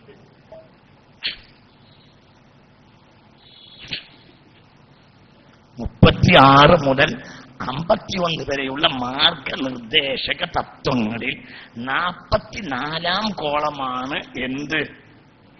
ഇവിടെ ഒരു കോമൺ സിവിൽ കോഡ് കൊണ്ടുവരല്ലേ. 44-ാം കോളമാണ്. അതിന്റെ എത്രയോ മുമ്പ് ഇവിടെ നടപ്പിലാക്കേണ്ടതാണ് എന്ത്? ഇന്ത്യ രാജ്യം മുഴുവനും മദ്യനിരോധനം നടപ്പിലാക്കുക. 14 വയസ്സ് വരെയുള്ള കുട്ടികൾക്ക് സൗജന്യ നിർബന്ധിത വിദ്യാഭ്യാസം. എവിടെയുള്ളത്? രാജ്യത്തെ കമ്പനികളിൽ ജോലി ചെയ്യുന്നവർക്ക് തൊഴിലിന് ശമ്പളത്തിന് പുറമെ മാസത്തിൽ അവർ ഷെയർ സംഖ്യ നൽകുക. കാരണം തൊഴിലാളി ഷെയർ ഹോൾഡറാണ്.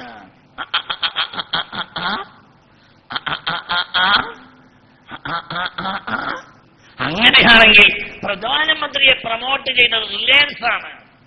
ഈ റിലയൻസിന്റെ കീഴിൽ ലക്ഷക്കണക്കിന് തൊഴിലാളികളുണ്ട്. ഒരാൾക്ക് 200 രൂപയിൽ കൂടുതൽ ശമ്പളം തന്നില്ല. ഷെയർ പിന്നല്ലേ. ഇവിടെ മാർഗനിർദ്ദേശക തത്വങ്ങൾ ടാറ്റ, അതായത് ടാറ്റ, ബിർള അവരുടെയൊക്കെ കമ്പനികളിൽ ജോലി ചെയ്യുന്ന തൊഴിലാളികൾക്ക് എന്ത് ചെയ്യണം? ഇവിടുത്തെ ഏക സിവിൽ കോഡിന് മുമ്പ് നടപ്പിലാക്കേണ്ടതാ, ഭരണഘടനയിലുള്ളതാ. എന്ത് വേണം? അവർക്ക് അതാത് കമ്പനികളിൽ ഉടമസ്ഥാവകാശം. കാരണം അവരുടെ തൊഴിലാണല്ലോ മുതലാളിക്ക് ലഭിക്കുന്നത്. അതുകൊണ്ട് തൊഴിലാളിക്ക് ആ കമ്പനിയുടെ പ്രോഫിറ്റിൽ അവകാശമുണ്ടായിരിക്കും. ദിവസക്കൂലിയോ മാസക്കൂലിയോ പോരാ, PF കിട്ടിയാ പോരാ. അപ്പൊ എന്ത് വേണം? ഇയാളെങ്ങാനും മരിച്ചാല് ടാറ്റയെ പോലത്തെ ഒരു മുതലാളിയാവും ആര്? ഭാര്യ മക്കളും. ബെർളെ പോലത്തെ ബെർളക്ക് പറയാലോ, ബെർളയുടെ മക്കൾക്ക് പറയാം ഞങ്ങൾക്കൊരു കമ്പനി ഉണ്ട്, ആർക്കും പറയാം. പറ കിട്ടണം, ആർക്കും പറയാം. ആ കമ്പനിയിൽ ജോലി ചെയ്യുന്ന ലക്ഷോപലക്ഷം ഇന്ത്യക്കാർക്ക് പറയാം ഞങ്ങൾക്കും ഒരു കമ്പനിയുടെ വരുമാനമുണ്ട്. കാരണം ഇന്ത്യയിലെ 36 മുതൽ 51 വരെയുള്ള അനുച്ഛേദങ്ങളിലെ പ്രധാനപ്പെട്ട അനുച്ഛേദമാണ് യൂണിയൻ സിവിൽ കോഡിന് മുമ്പ് നടപ്പിലാക്കേണ്ടതാണ്. രാജ്യത്തെ കമ്പനികളിൽ തൊഴിലാളികൾക്ക് ഉടമസ്ഥാവകാശം. അപ്പോൾ തൊഴിലാളി മുതലാളിയുടെ കേവലം തൊഴിലാളിയല്ല, തൊഴിലാളി മുതലാളിയെ പോലെ ഷെയർഹോൾഡറാണ്. ഇവിടെ ഇഷ്ടംപോലെ ഉണ്ടല്ലോ നമ്മളെ ചായ റാട്ടകളൊക്കെ. അല്ലാ, ഇതറിഞ്ഞിരുന്നെങ്കിൽ പിന്നെ നേരത്തെ നിങ്ങൾ വരുന്നാന്ന് തോന്നുന്നത്. നിങ്ങൾ ഇരുത്തം കണ്ടിട്ട് ഇങ്ങനെയൊക്കെ ഉണ്ടോ? ഇതല്ലേ ഇവിടെ നടപ്പിലാക്കേണ്ടത്. കാരണം ഇന്ത്യയുടെ ബേസ് സോഷ്യലിസമാണ്. ശുദ്ധ ബ്രാഹ്മണനായി ധരിച്ച ഇന്ത്യ അങ്ങനെയാണ്. ഇന്ത്യ ഒരു മതത്തിൻ്റെതല്ല. എങ്ങനെ ഒരു മതത്തിൻ്റെതാകും? ജന്മത്തിൽ ശുദ്ധ ബ്രാഹ്മണനും ജീവിതത്തിൽ മതം ഇല്ലാത്ത ആളുമാണ് ഇന്ത്യയുടെ ആദ്യത്തെ പ്രധാനമന്ത്രി. ഒരു മതത്തിനും ഒരു ദൈവത്തിനും വിശ്വാസമില്ല. അയാളാണ് 33 കോടി മതവിശ്വാസികളെ ഭരിച്ച ആദ്യത്തെ പ്രധാനമന്ത്രി. അയാൾക്ക് ഒരു മതത്തിന് വിശ്വാസമില്ല, ഒരു ദൈവത്തിന് വിശ്വാസമില്ല. ആർക്ക്? എന്താണ് നിങ്ങളോ ആലോചിക്കുന്നത്? ജവഹർലാൽ നെഹ്റുവാണ് ഇന്ത്യത്തെ ഫസ്റ്റ് പ്രൈം മിനിസ്റ്റർ. അയാൾ ജനിക്കുമ്പോൾ ശുദ്ധ ബ്രാഹ്മണനാണ്. എന്നാൽ പ്രായപൂർത്തിയായിട്ട് അയാൾക്കൊരു മതത്തിലും വിശ്വാസമില്ല. ഒരമ്പലത്തിൽ ജീവിതത്തിൽ തൊഴാൻ പോയിട്ടില്ല നെഹ്റു. വിശ്വാസമില്ല. ഇന്ത്യ 27 കോടി ഹിന്ദുക്കളെ 947 ഇന്ത്യക്ക് സ്വാതന്ത്ര്യം ലഭിച്ചപ്പോൾ അവരുടെയും 3.5 കോടി മുസ്ലിമീങ്ങളുടെയും അടക്കമുള്ള 33 കോടി മതവിശ്വാസികളെ ഭരിച്ചത് ഒരു മതത്തിലും വിശ്വാസമില്ലാത്ത പണ്ഡിറ്റ് ജവഹർലാൽ നെഹ്റുവാണ്. അതാണ് ഇന്ത്യയുടെ നാനാത്വത്തിൽ ഏകത്വം. ഇന്ത്യ ഒരാളുടേതുമല്ല. ഇന്ത്യ ഹിന്ദുവിന്റേതോ മുസ്ലിമിന്റേതോ ആയിരുന്നുവെങ്കിൽ ഒരിക്കലും പണ്ഡിറ്റ് ജവഹർലാൽ നെഹ്റു അല്ല, ഒന്നിരിക്കൽ സവർക്കർ അല്ലെങ്കിൽ ഗോഡ്സെ ഇവരെ പോലെയൊക്കെയുള്ള ആളുകളാണ് ഇന്ത്യയിൽ ഭരണാധികാരി. നിങ്ങൾ ചിന്തിക്കണം, ഇതൊരു മതത്തിന്റെ രാജ്യമല്ല. ഇത് നാനാത്വത്തിൽ ഏകത്വമുള്ള രാജ്യമാണ്. ഇത് നന്മയുടെ രാജ്യമാണ്. ഇതെല്ലാവരെയും അംഗീകരിച്ച രാജ്യമാണ്. ഇതെല്ലാവർക്കും സാഹചര്യമൊരുക്കിയ രാജ്യമാണ്. അതുകൊണ്ട് ഈ രാജ്യത്ത് അതൊന്നും പറഞ്ഞ് പറ്റിക്കാൻ പറ്റില്ല. ഈ രാജ്യം ലോകത്തെ മാതൃകാപരമായ ഒരു രാജ്യമാണ്. എല്ലാ മതങ്ങൾക്കും അവകാശം, എല്ലാ ജനവിഭാഗങ്ങൾക്കും അവകാശം. എന്നാൽ ഈ അവകാശം, മൗലികാവകാശം, അതാണ് പ്രധാനം. മൗലികാവകാശങ്ങളെ ഹനിച്ചുകൊണ്ട് ഒരിക്കലും, എന്തുകൊണ്ട് രാജീവ് ഗാന്ധി ബീഗം ഷാബാനു കേസിൽ ഇസ്ലാമിക ശരീഅത്തിന് അനുകൂലമായി വിധിച്ചു? ഭരണാധികാരിയുടെ ബാധ്യത ഭരണഘടനയെ സംരക്ഷിക്കൽ. ഭരണഘടനയുടെ ഏറ്റവും മൗലികമായ കാര്യമാണ് ഒരു മതത്തിന്റെ ആദർശം നടപ്പിൽ വരുത്താൻ ആ വിഭാഗത്തിന് അനുവാദം നൽകണം. അതാകട്ടെ മറ്റു വിഭാഗങ്ങളെ ബാധിക്കുകയുമില്ല. ഇത് നമ്മൾ ചിന്തിക്കണം. പിന്നെ ഏത് സമുദായത്തിലും ചില ആളുകൾ ഉണ്ടാകും. അവർ ഇപ്പോൾ പ്രധാനമന്ത്രി പറയുന്നത് മുസ്ലിമീങ്ങളിൽ നിന്ന് തന്നെയുള്ള ചില സ്ത്രീകളുടെ താല്പര്യപ്രകാരം എന്നാണ്. സ്ത്രീകളും ഉണ്ടാകും, പുൽമാരും ഉണ്ടാകും. ഏകദേശം 20 കോടിയോളമുള്ള മുസ്ലിമീങ്ങളെ കൂട്ടത്തിൽ മുസ്ലിം നാമധാരികളായ മുസ്ലിം അല്ലാത്ത ആളുകൾ ഉണ്ടാവും. ഉദാഹരണം ഹമീദ് ചേന്നമംഗലൂരിനെ പോലെ. അയാൾ ചോദിച്ചപ്പെടുന്ന കാര്യം നടത്താൻ പറ്റുമോ?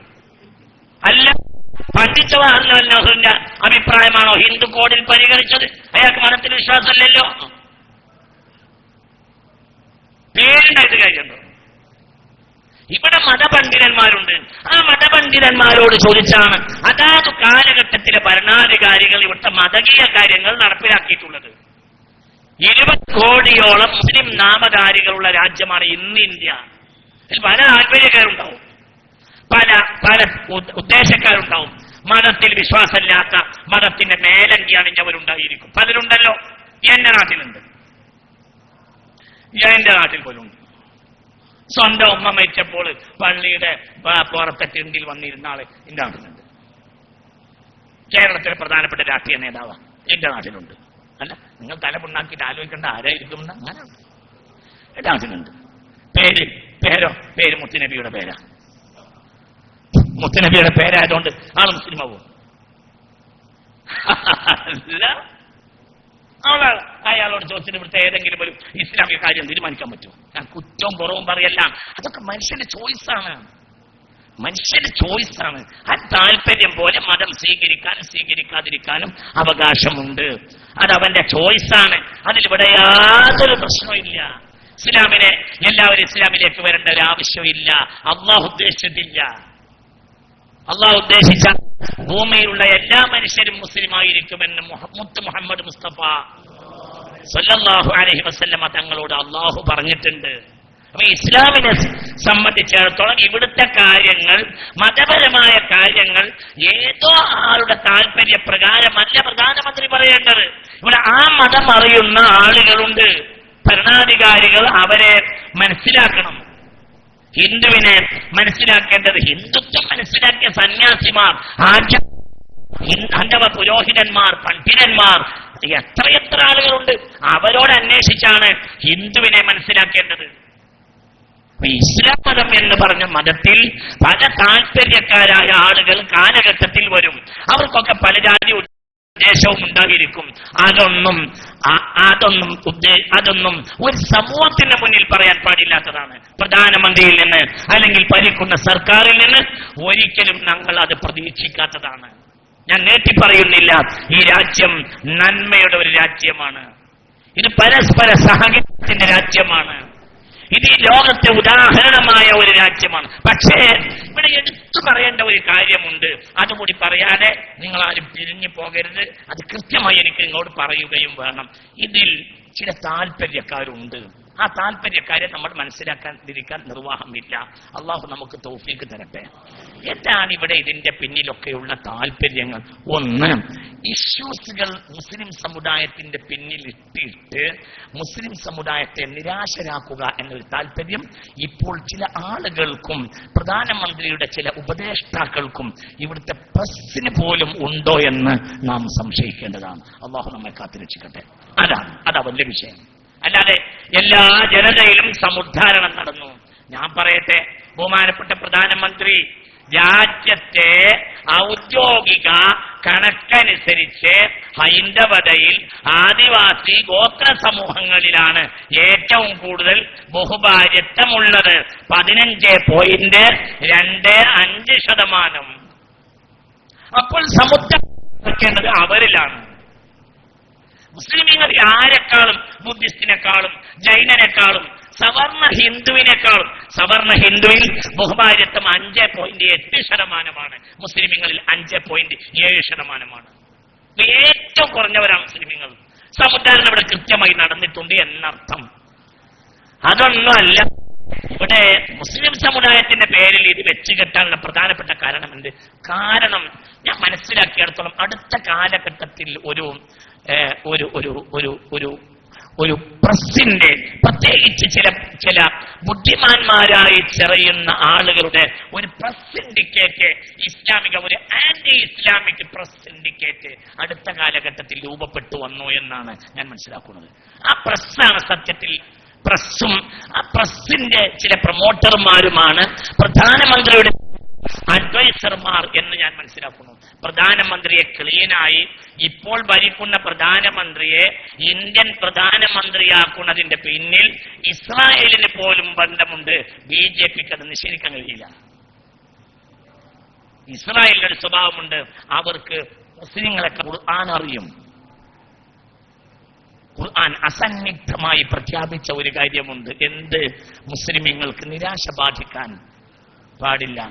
ഇന്ന് അസർ ഒരാൾ നിസ്കരിച്ചിട്ടില്ലെങ്കിൽ ഹറാമേ വരുള്ളൂ. നിരാശ വന്നാൽ ഇസ്ലാം എന്ന് പുറത്തു പോകും. ഇസ്ലാം എന്ന് പുറത്തുപോയാൽ അള്ളാഹുവിന്റെ സഹായം ഉണ്ടാവുകയില്ല. മുസ്ലിങ്ങളെ മുസ്ലിം അല്ലാതാക്കുക, അതായത് അടിക്കടി ഇഷ്യൂസ് തലയെ കയറ്റുക. പിന്നെ നമ്മൾ ഒന്നിനും കൊള്ളാത്തവരാണെന്ന് ഒരു ധാരണ. നേതൃത്വത്തെയും ഒന്നിനും കൊള്ളൂല, നമ്മളെയും ഒന്നിനും കൊള്ളൂല. അതായത് അടിക്കടി ഇഷ്യൂസ് ഇങ്ങനെ കൊണ്ടുവരിക. അതായത് വീര്യം കിട്ടാൽ ഇസ്ലാം ഓർത്തു പോകും. അള്ളാഹു കാത്തിരക്ഷിക്കട്ടെ. അള്ളാഹു നമ്മെ കാത്തിരക്ഷിക്കട്ടെ. നിങ്ങൾ കണ്ണെടുത്തത് ഇങ്ങനെ പേടിപ്പിക്കൊന്നും വേണ്ട. ഇയാൾ വന്നിട്ട് ഇപ്പൊ പുതിയ പുതിയ ഫത്വ ഇറക്കണമെന്ന് നിങ്ങൾ തോന്നണ്ട. ഞാൻ പറഞ്ഞതിനെ തെളിവ് പറയാതെ ഞാൻ പോവില്ല. അള്ളാഹു നമ്മളെ കാത്തിരക്ഷിക്കട്ടെ. നിരാശപരമല്ല, നിരാശവനാ കഫറ. ഇസ്ലാം പുറത്തു പോകും. അള്ളാഹു കാത്തിരക്ഷിക്കട്ടെ.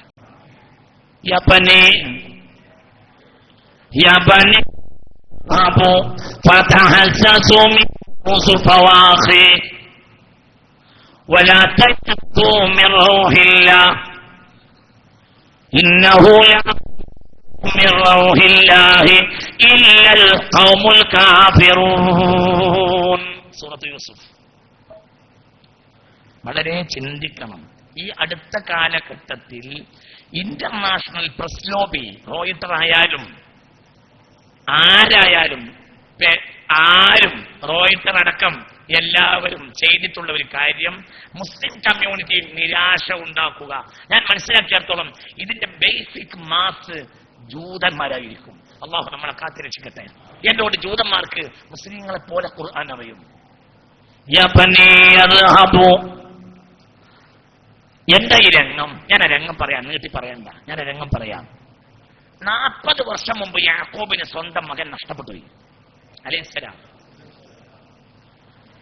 മകനെ ആടുമേക്കാൻ കൊണ്ടുവന്ന മറ്റു മക്കൾ അവസാനം വൈകുന്നേരം ഒരു ചോരയുള്ള കുപ്പായം കൊണ്ട് വന്നിട്ട് പറഞ്ഞു, പൊന്നുമോനെ ചെന്നായ കടിച്ചു തിന്നു എന്ന് പറഞ്ഞു. എത്ര കൊല്ലം മുമ്പ്?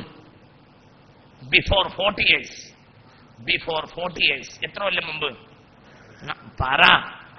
40 കൊല്ലം മുമ്പ് യാക്കൂബ്, സയ്യിദുനാ യാക്കൂബ് അലൈഹിസ്സലാം എന്ന് പറഞ്ഞാളാ. അലൈഹിസ്സലാം എന്ന് പറഞ്ഞാളാ. തണുപ്പിലിരിക്കണ്ട, പഴയ തണുപ്പൊന്നും ഇപ്പൊ കൂടല്ലൂരില്ല, കൂടുതൽ ചൂടായിട്ടുണ്ട്. എന്ന് അലൈഹിസ്സലാം ഓർക്കലെന്ന് പറഞ്ഞാളാ സയ്യിദുനാ യാക്കൂബ്. ബിഫോർ 40 years, 40 കൊല്ലം മുമ്പ് ഒരിക്കൽ യാക്കൂബിൽ നിന്ന് സമ്മതം വാങ്ങിക്കൊണ്ടുപോയ മകനെ വൈകുന്നേരം മറ്റു മക്കൾ ചോര പുരണ്ട കുപ്പായം കൊണ്ടുവന്ന് പറഞ്ഞു, പൊന്നുമോനെ ചെന്നായ കടിച്ചു കൊന്നു. അന്ന് മുതൽ കരഞ്ഞു തുടങ്ങിയതാണ് സയ്യിദുനാ യാക്കൂബ്. നിരാശയല്ല, റഹ്മത്ത്, കരുണ. ആരോടുള്ള? യൂസുഫിനോട് കരുണ. 40 കൊല്ലം കഴിഞ്ഞിട്ട് റേഷൻ വാങ്ങാൻ വേണ്ടി 10 മക്കളോട് കൂടെ 12ാമത്തെ മകനെയും അയച്ചു. യൂസുഫ് 11ാമത്തെ മകനാണ്, ബിന്യാമീൻ 12ാമത്തെ മകനാണ്. അപ്പോഴത്തിന് യൂസുഫ് നഷ്ടപ്പെട്ടു പോയിട്ട് 40 കൊല്ലം കഴിഞ്ഞുപോയി. 10 മക്കൾ ഈജിപ്തിലേക്ക് റേഷന് പോയി റേഷൻ കൊണ്ടുവന്നു. അടുത്ത തവണ റേഷന് വരണമെങ്കിൽ നിങ്ങളെ കൊച്ചനുജനെയും കൊണ്ടുപോവാ എന്ന് രാജാവ് പറയുകയും ചെയ്തു. അപ്പോൾ റേഷൻ വാങ്ങൽ നിർബന്ധം, അനുജനെ കൊണ്ടുവന്ന് നിർബന്ധം. ബാപ്പയാണെങ്കിലോ ഇവരോടുകൂടെ അനുജനോട്ട് അയക്കുകയില്ല. കാരണം മുമ്പ് ഇവന്റെ ചേട്ടനെ കൊണ്ടുപോയിട്ട് കൊന്നോരാണിവര്. അങ്ങനെയാണല്ലോ പറഞ്ഞത്. എന്തായാലും അയക്കൂല, വാശി പിടിച്ച്. അവസാനം മക്കൾ പറഞ്ഞു, ഒപ്പ നമ്മൾ മാത്രമാണെങ്കിൽ പട്ടിണി നടക്കാം, ഇപ്പൊ ഞങ്ങളൊക്കെ പെണ്ണെട്ടി മക്കൾ ഇഷ്ടംപോലെ ഉണ്ടായി, ഇവരൊന്നും പട്ടിണി നടക്കൂല, ഇപ്പൊ വാശി പിടിക്കരുത്, രാജാവ് റേഷൻ തരില്ല, ഞങ്ങൾ ഇങ്ങനെ തന്നെ തിരിച്ചെത്തിക്കാം. അവസാനം 12ാമത്തെ മകൻ ബിന്യാമിനെയും 10 ആളോടുകൂടെ ഈജിപ്തിലേക്ക് പറഞ്ഞയച്ചു. ഈജിപ്തിലെത്തിയപ്പോൾ ഒരു അളവ് പാത്രത്തിന്റെ പ്രശ്നത്തിൽ അറസ്റ്റിലായി. ആര്? ബിന്യാമീൻ. അറിയാലോ. അപ്പോൾ ഒപ്പിട്ട് വന്ന മൂത്ത മകൻ യഹൂദ ഈജിപ്തിൽ തന്നെ നിന്നു. ഞാൻ ഉപ്പായോട് രണ്ടാമത്തെ വാക്ക് പറഞ്ഞതാ. അന്ന് യൂസുഫിന്റെ കാര്യത്തിൽ കരാർ ചെയ്തു, പാലിക്കാൻ കഴിഞ്ഞില്ല. ബെന്യാമിന്റെ കാര്യത്തിൽ ഇപ്പോൾ കരാർ ഒപ്പിട്ടു, അതും ഇവിടെ പാലിക്കാൻ കഴിയുന്നില്ല. ബെന്യാമിനെ തിരിച്ചു കൊണ്ടുവരുമെന്നാണ് കൊണ്ടുവന്നിട്ട് ഇപ്പോൾ ബെന്യാമിന്റെ തന്നെ കാരണത്താൽ അറസ്റ്റിലായി.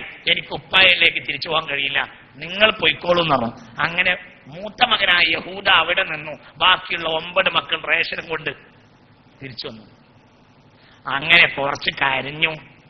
ഇപ്പോൾ എത്ര മക്കൾ പോയി? യൂസുഫ് പോയി, പിന്നെ ബിന്യാമിൻ പോയി. ഇവരെ ഇനി തിരിച്ചു വന്നാൽ, ബിന്യാമിൻ തിരിച്ചു വന്നാൽ അല്ലാതെ ഞാനിനി തിരിച്ചില്ല എന്ന് പറഞ്ഞ് യഹൂദ അവിടെ നിന്നു. അപ്പോൾ പൊട്ടിക്കരഞ്ഞു സയ്യിദുനാ യാക്കൂബ് അലൈഹിസ്സലാം. ആ കരച്ചിലിനിടയിൽ യാക്കൂബ് പറയുന്ന വാക്കാണ് ഞാൻ ഈ ഓടിയത്. യാ ബനീ യാ ബനീ ബനീ യാ ബനീ യാ ബനീ അദ്ഹബു യാ ബനീ അദ്ഹബു ഫതഹസ്സസൂ മിൻ യൂസുഫ വഅഖി വലാ തയഅസൂ മിൻ റൗഹില്ലാഹ് ഇന്നഹു ലാ യയഅസു മിൻ റൗഹില്ലാഹ് ഇല്ലൽ ഖൗമുൽ കാഫിറൂൻ. യാ ബനിയ, മക്കളെ നിങ്ങൾ ഇവിടെ ഇരിക്കൽ. ഇദ്ഹബു, തിരിച്ചു പോ, എല്ലാം പോ. ഫതഹസ്സസൂ മിൻ യൂസുഫ വഅഖീ, നിങ്ങൾ ബിന്യാമീനെ മാത്രം അന്വേഷിച്ചാൽ പോരാ, യൂസുഫിനെയും അന്വേഷിക്കണം. അപ്പോൾ യൂസുഫ് നഷ്ടപ്പെട്ട് എത്ര കൊല്ലം കഴിഞ്ഞ്? 40 കൊല്ലം കഴിഞ്ഞ്. എന്നിട്ട് പറഞ്ഞേ, ഇവർ പറഞ്ഞു, ഉപ്പ പിച്ചും പയും പറയരുത്. യൂസുഫ് പോയിട്ട് എത്ര കൊല്ലായി? 40. കിട്ടൂല. അപ്പോൾ പറഞ്ഞു, ലാ തയഅസു മിൻ റൗഹില്ലാഹ്, ഒരിക്കലും നിങ്ങൾക്ക് നിരാശ വരാൻ പാടില്ല, അന്വേഷിക്കണം. ഇന്നഹു ലാ യയഅസു മിൻ റൗഹില്ലാഹി ഇല്ലൽ ഖൗമുൽ കാഫിറൂൻ. ഒരു മുസ്ലിം സമുദായം അവർക്ക് നിരാശ ബാധിക്കുമ്പോൾ മാത്രമാണ് കാഫിറായി തീരുക. സൂറത്ത് യൂസുഫ്. ഇതായിരിക്കണം മൂല്യമായി ചോദിച്ചു. ഞാൻ മാത്രമല്ലല്ലോ, ഒരുപാട് കാലം ഗൂഢല്ലൂർ ഖാദിയായ ബാക്കർ ഉസ്താദാണ് ഇരിക്കുന്നത്. പറയുന്നുണ്ട്, ചിന്തിക്ക്. മുസ്ലിം സമുദായം ഇന്നഹു ലാ യയഅസു മിൻ റൗഹില്ലാഹി ഇല്ലൽ ഖൗമുൽ കാഫിറൂൻ. മുസ്ലിം സമുദായത്തിൽ നിരാശ വരും. നിരാശ വന്ന് പോയാൽ അവർ മുസ്ലിം അല്ലാതെയോ. ഒരു മുസ്ലിം ജനത ഇന്ന് അസർ നിസ്കരിച്ചിട്ടില്ലെങ്കിൽ കാഫിറാവൂല. അസർ നിസ്കരിക്കാത്ത കുറ്റുണ്ടാവും. ഇന്ന് ളുഹർ നിസ്കരിച്ചിട്ടില്ലെങ്കിൽ ളുഹർ കാഫിറാവൂല. അങ്ങനെ തന്നെയല്ലേ ഉസ്താദ്മാരെ? ഇന്ന് ളുഹർ നിസ്കരിച്ചിട്ടില്ലെങ്കിൽ കാഫിറാവൂല. ളുഹറിനെ നിഷേധിച്ചാലേ കാഫിറാവുള്ളൂ. ളുഹർ നിസ്കരിച്ചിട്ടില്ലെങ്കിൽ കാഫിറാവൂല. നിസ്കരിക്കാത്ത കുറ്റുണ്ടാവും, അത്രയേ ഉള്ളൂ. നേരെ മറിച്ച് ഇന്നഹു ലാ യയഅസു മിൻ റൗഹില്ലാഹി ഇല്ലൽ ഖൗമുൽ കാഫിറൂൻ. ഒരു ജനതയ്ക്ക് നിരാശ വന്നു പോയാൽ ആ ജനത, ആ മുസ്ലിം സമുദായം അതേ സെക്കൻഡിൽ കാഫിറാവും. പരിശുദ്ധ ഖുർആൻ വ്യക്തമായി അവിടെ റാസി പറയുന്നുണ്ട്.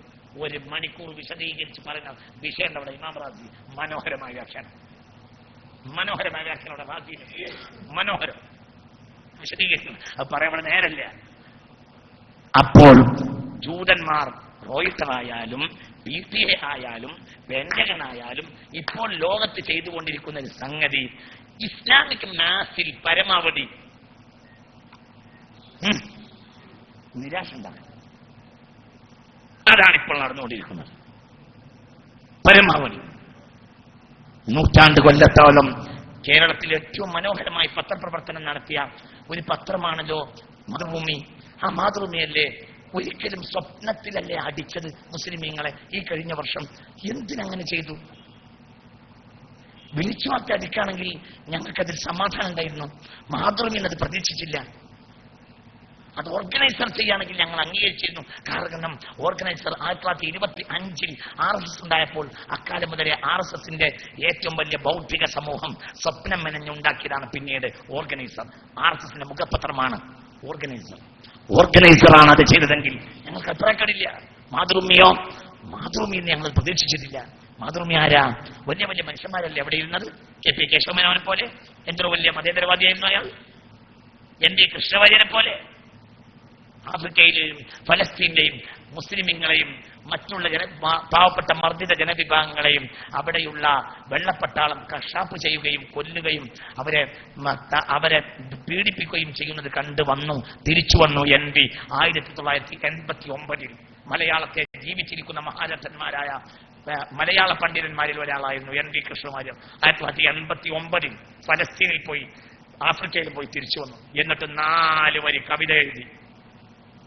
ആ കവിതയാകും ഞാനൊരു പക്ഷേ എന്റെ ആയുസ്സിൽ കണ്ട ഏറ്റവും മനോഹരമായ കവിത. ഈ 4 കവിതയാണ്. ഫലസ്തീനിലെ പാവപ്പെട്ട മുസ്ലിമീങ്ങളെ ജൂതന്മാർ നായാട്ട് നടത്തുന്നത് കാണുകയും പ്ലുട്ടോണിയൻ ഭരണകൂടം പാവപ്പെട്ട ആഫ്രിക്കക്കാരെ നിഷ്ഠുരമായി കശാപ്പ് ചെയ്യുകയും ദ്രോഹിക്കുകയും ചെയ്യുന്നത് കണ്ടപ്പോൾ തിരിച്ചു വന്ന് ഫലസ്തീനിലെയും പ്ലുട്ടോറിയൻ ഭരണകൂടത്തിന്റെയും തോന്യാസം കണ്ട് തിരിച്ചു വന്നപ്പോൾ NB കൃഷ്ണവാര്യർ മാതൃഭൂമിയിൽ എഴുതിയതായ 4 വരി കവിതയുണ്ട്.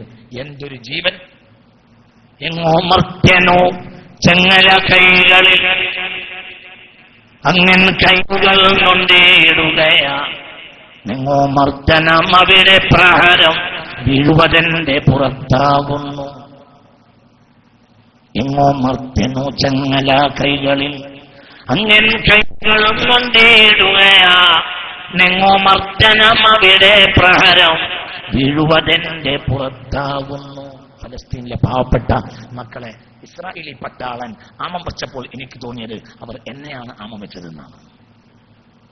ഫലസ്തീനിലെ പാവപ്പെട്ട മക്കളെ ഇസ്രായേലിയർ അടിക്കുന്നത് കണ്ടപ്പോൾ എനിക്ക് തോന്നിയത് അവർ അടിക്കുന്നത് എന്നെ തന്നെയാണെന്നാണ്. അങ്ങനെ എഴുതിയ NB ഇരുന്ന കസേരയിൽ നിന്നാണ് പിന്നീട് മുത്തു മുഹമ്മദ് മുസ്തഫ. അപ്പോൾ എന്താ കാര്യം? എല്ലാവരും റോയിട്ടറിന്റെയും പെന്റഗന്റെയും PTIയുടെയും പിന്നാലെ പോകുന്ന ഒരു ത്വര ഇവിടുത്തെ ഒരു പ്രസ് സിൻഡിക്കേറ്റ് രൂപപ്പെട്ടു വന്നിട്ടുണ്ടോ എന്ന് സംശയിക്കണം. രണ്ടാമതായി അവരുടെ ഉദ്ദേശം മുസ്ലിമീങ്ങളിൽ നിന്ന് ഭീകരവാദികളെ ഉണ്ടാക്കുക. കാരണം ഒരു സൊസൈറ്റിയിൽ നിരാശ കൊണ്ടുപോയാൽ ആ സൊസൈറ്റികളിൽ തീവ്രവാദികളുണ്ടാവും. അള്ളാഹു കാത്തിരക്ഷിക്കട്ടെ. പക്ഷെ നിങ്ങൾ വെറുതെ മനപ്പായസം ഉണ്ണണ്ട. അള്ളാഹു സുബ്ഹാനഹു വ തആല തൗഫീഖ് ചെയ്താൽ ഇവിടുത്തെ ഉലമാക്കളും ഉമറാക്കളും ഈ ഉമ്മത്തിനെ ഭരിക്കുന്ന കാലത്തോളം ഇവിടെ തീവ്രവാദികൾ ഉണ്ടാകാൻ ഞങ്ങൾ സമ്മതിക്കൂല. അത് സമ്മതിക്കൂല. നിങ്ങളെ ഉദ്ദേശം ഇവിടെ ഒരു സിറിയാക്കലാണെങ്കിൽ ഇവിടെ ഒരു ഇറാഖിനെ അവതരിപ്പിക്കലാണ് ഉദ്ദേശം. നടക്കൂല. ഞങ്ങൾ ഇന്ത്യൻ നാനാത്വത്തിൽ ഏകത്വം അംഗീകരിച്ചുകൊണ്ട് ഇന്ത്യൻ ജനത്തിന്റെ മുഖ്യധാര അന്ത്യനാൾ വരെ മിൻഹാ ഖലഖനാകും വഫീഹാ നുഈദുകും വമിൻഹാ നുഖ്രിജുകും താറത്തൻ ഉഖ്റാ. ഞങ്ങൾക്ക് പാകിസ്ഥാനേക്കാൾ താല്പര്യം ഇന്ത്യയിലെ ധർമാധിഷ്ഠിതനായ ഹിന്ദുവിനോടാണ്. ഇന്ത്യയെ സാധാരണ ഇന്ത്യക്കാരനെ ചൊറിയുന്ന പാകിസ്ഥാനി സർക്കാരിനോട് ഞങ്ങൾക്ക് ഒരാഭിമുഖ്യവുമില്ല. ബഹുമാനപ്പെട്ട മദ്രാസിൽ നിന്ന് വന്ന ഇന്ത്യൻ ഇസ്ലാമിക സൊസൈറ്റിയിലെ സ്വാതന്ത്ര്യത്തിന് ശേഷമുള്ള മഹാനായ നേതാവ് ഖായിദെ മില്ലത്ത് മുഹമ്മദ് ഇസ്മായിൽ സാഹിബ് സത്താർ സേട്ടുവിനോട് ഒരു പ്രത്യേക സാഹചര്യത്തിൽ സത്താർ സേട്ട് ഇന്ത്യൻ മുസ്ലിമീങ്ങളുടെ കാര്യത്തിൽ ഇടപെട്ടപ്പോ മഹാനായ ഖായിദെ മില്ലത്ത് വിളിച്ചു പറഞ്ഞു, സത്താർ സേട്ട് നിങ്ങൾ പാകിസ്ഥാനികളാണ്, ഇന്ത്യൻ മുസ്ലിമീങ്ങളുടെ കാര്യത്തിൽ മേലാൽ നിങ്ങൾ ഇടപെടരുത്. ഇവിടെ ഹിന്ദുക്കളും മുസ്ലിമീങ്ങളും ഞങ്ങൾ ഒന്നാണ്.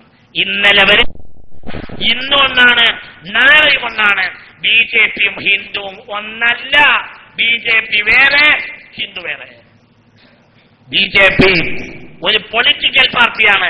അവരുടെ താല്പര്യം അധികാരമാണ്. അവർക്ക് ഹിന്ദുയിസത്തിൽ പോലും വിശ്വാസം ഉണ്ടാവില്ല. ഹിന്ദു അങ്ങനെയല്ല. ഹിന്ദു സനാതന ധർമ്മങ്ങളിൽ വിശ്വസിക്കുന്ന ഒരു ജനതയാണ്. ആ ജനത വേറെയാണ്. നിങ്ങൾ BJP ഹിന്ദുവാണെന്ന് ധരിക്കരുത്. ഹിന്ദു വേറെയാണ്. പരിത്രാണായ സാധൂനാം വിനാശായ ചതുഷ്കൃത ധർമ്മ സംസ്ഥാപനാർത്ഥായ സംഭവാമി യുഗേ യുഗേ എന്ന് പറഞ്ഞ കൃഷ്ണന്റെ അനുയായികളാണവർ. പാർത്ഥസാരഥി, പാർത്ഥൻ അർജുനൻ, പാർത്ഥസാരഥി പാർത്ഥന്റെ ഡ്രൈവർ, പാർത്ഥന്റെ പേര് തെളിച്ചാൽ പാർത്ഥൻ അർജുനൻ, പാർത്ഥസാരഥി കൃഷ്ണൻ. ധർമ്മോപദേശം നടത്തിയതാണ് ഗീത. 700-ലേറെ ശ്ലോകങ്ങളായി 5420 കൊല്ലം മുമ്പാണ് ഗീത നിലവിൽ വന്നത് എന്ന് ഹിന്ദുക്കൾ വിശ്വസിക്കുന്നു. ചിന്തിക്ക്, ഞാൻ അവസാനിപ്പിക്കുകയാണ്. ഒരിക്കലും ഹിന്ദു മുസ്ലിമിനെതിരല്ല. ഇന്ത്യ രാജ്യത്തെ മുത്ത് മുഹമ്മദ് മുസ്തഫ സല്ലല്ലാഹു അലൈഹി വസല്ലം, ഞാൻ അവസാനിപ്പിക്കുന്നു, സ്വഹാബികൾ വന്നു കയ്യും കാട്ടി സ്വീകരിച്ചത് ഹിന്ദുക്കളാണ്. അവർക്ക് സ്വീകരിക്കാനേ അറിയൂ, നല്ലവരാണ്. അന്ന് ഇന്ന് എന്നും 10 പള്ളികൾ ഇവിടെ സ്വഹാബികൾ കയറ്റി, പള്ളികൾക്കെല്ലാം സ്ഥലം വെറുതെ കൊടുത്തത് ഹിന്ദുക്കളാണ്. കേരളത്തിൽ മാത്രം എല്ലായിടത്തും 1921 മുഹമ്മദ് അബ്ദുറഹ്മാൻ സാഹിബും അബ്ദുൽ ഖാദർ ഖസൂരിയും ഒരു സംഘം ആളുകളും കോഴിക്കോട്ട് ഒരു യത്തീംഖാന ഉണ്ടാക്കാൻ തീരുമാനിച്ചു. ഇന്ത്യയിലെ ആദ്യത്തെ യത്തീംഖാന JDT ആണ്.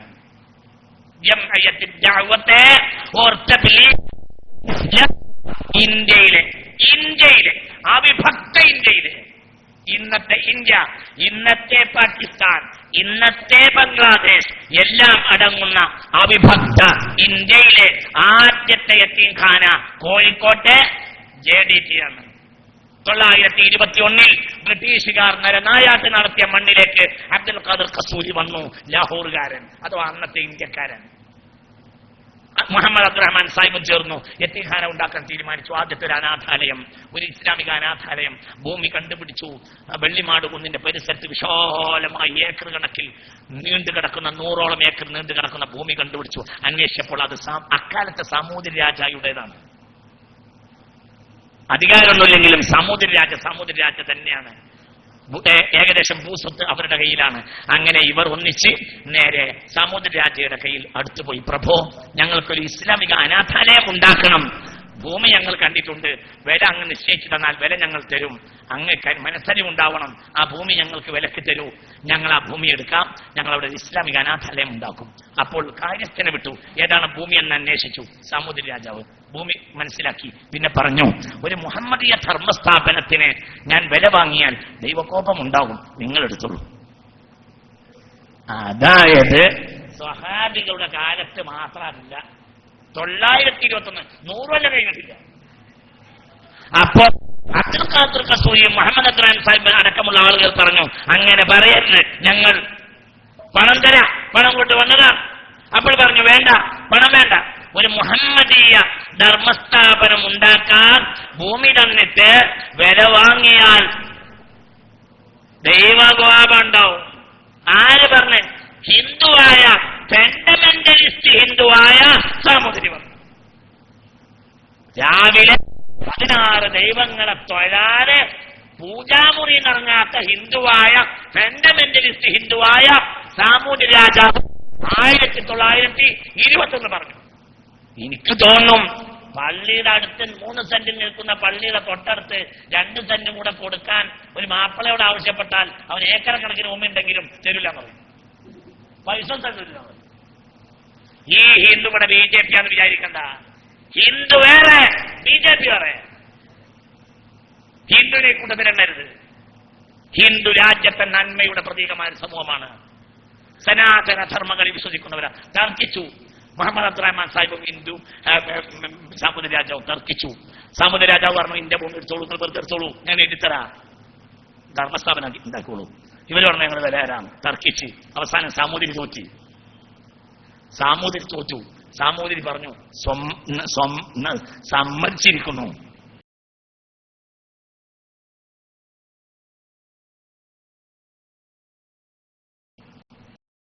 വില വാങ്ങാം, നിങ്ങൾ 1 രൂപ കിടന്നോളൂ, 100 ഏക്കർ ഭൂമി 1 രൂപ. അടിയാധാരം പരിശോധിച്ചൊക്കെ JDT പോയിട്ട് കുഞ്ഞോമ്മതിന്റെ അടിയാധാരം വാങ്ങി നോക്കി. റാമത്ത് നോക്കിയിട്ട് പറയാ, തോന്നിയത് പറയല്ല, അടിയാധാരം നോക്കി പറയാ. 1 ഉറുപ്പ്യക്ക് 100ഓളം ഏക്കറിന് കൊടുത്തു. 1969 ഭൂപരിഷ്കരണ നിയമം വന്നപ്പോൾ അതിൽപ്പെട്ട ഒരുപാട് ഭൂമി മാപ്പിളാർ മുണങ്ങി.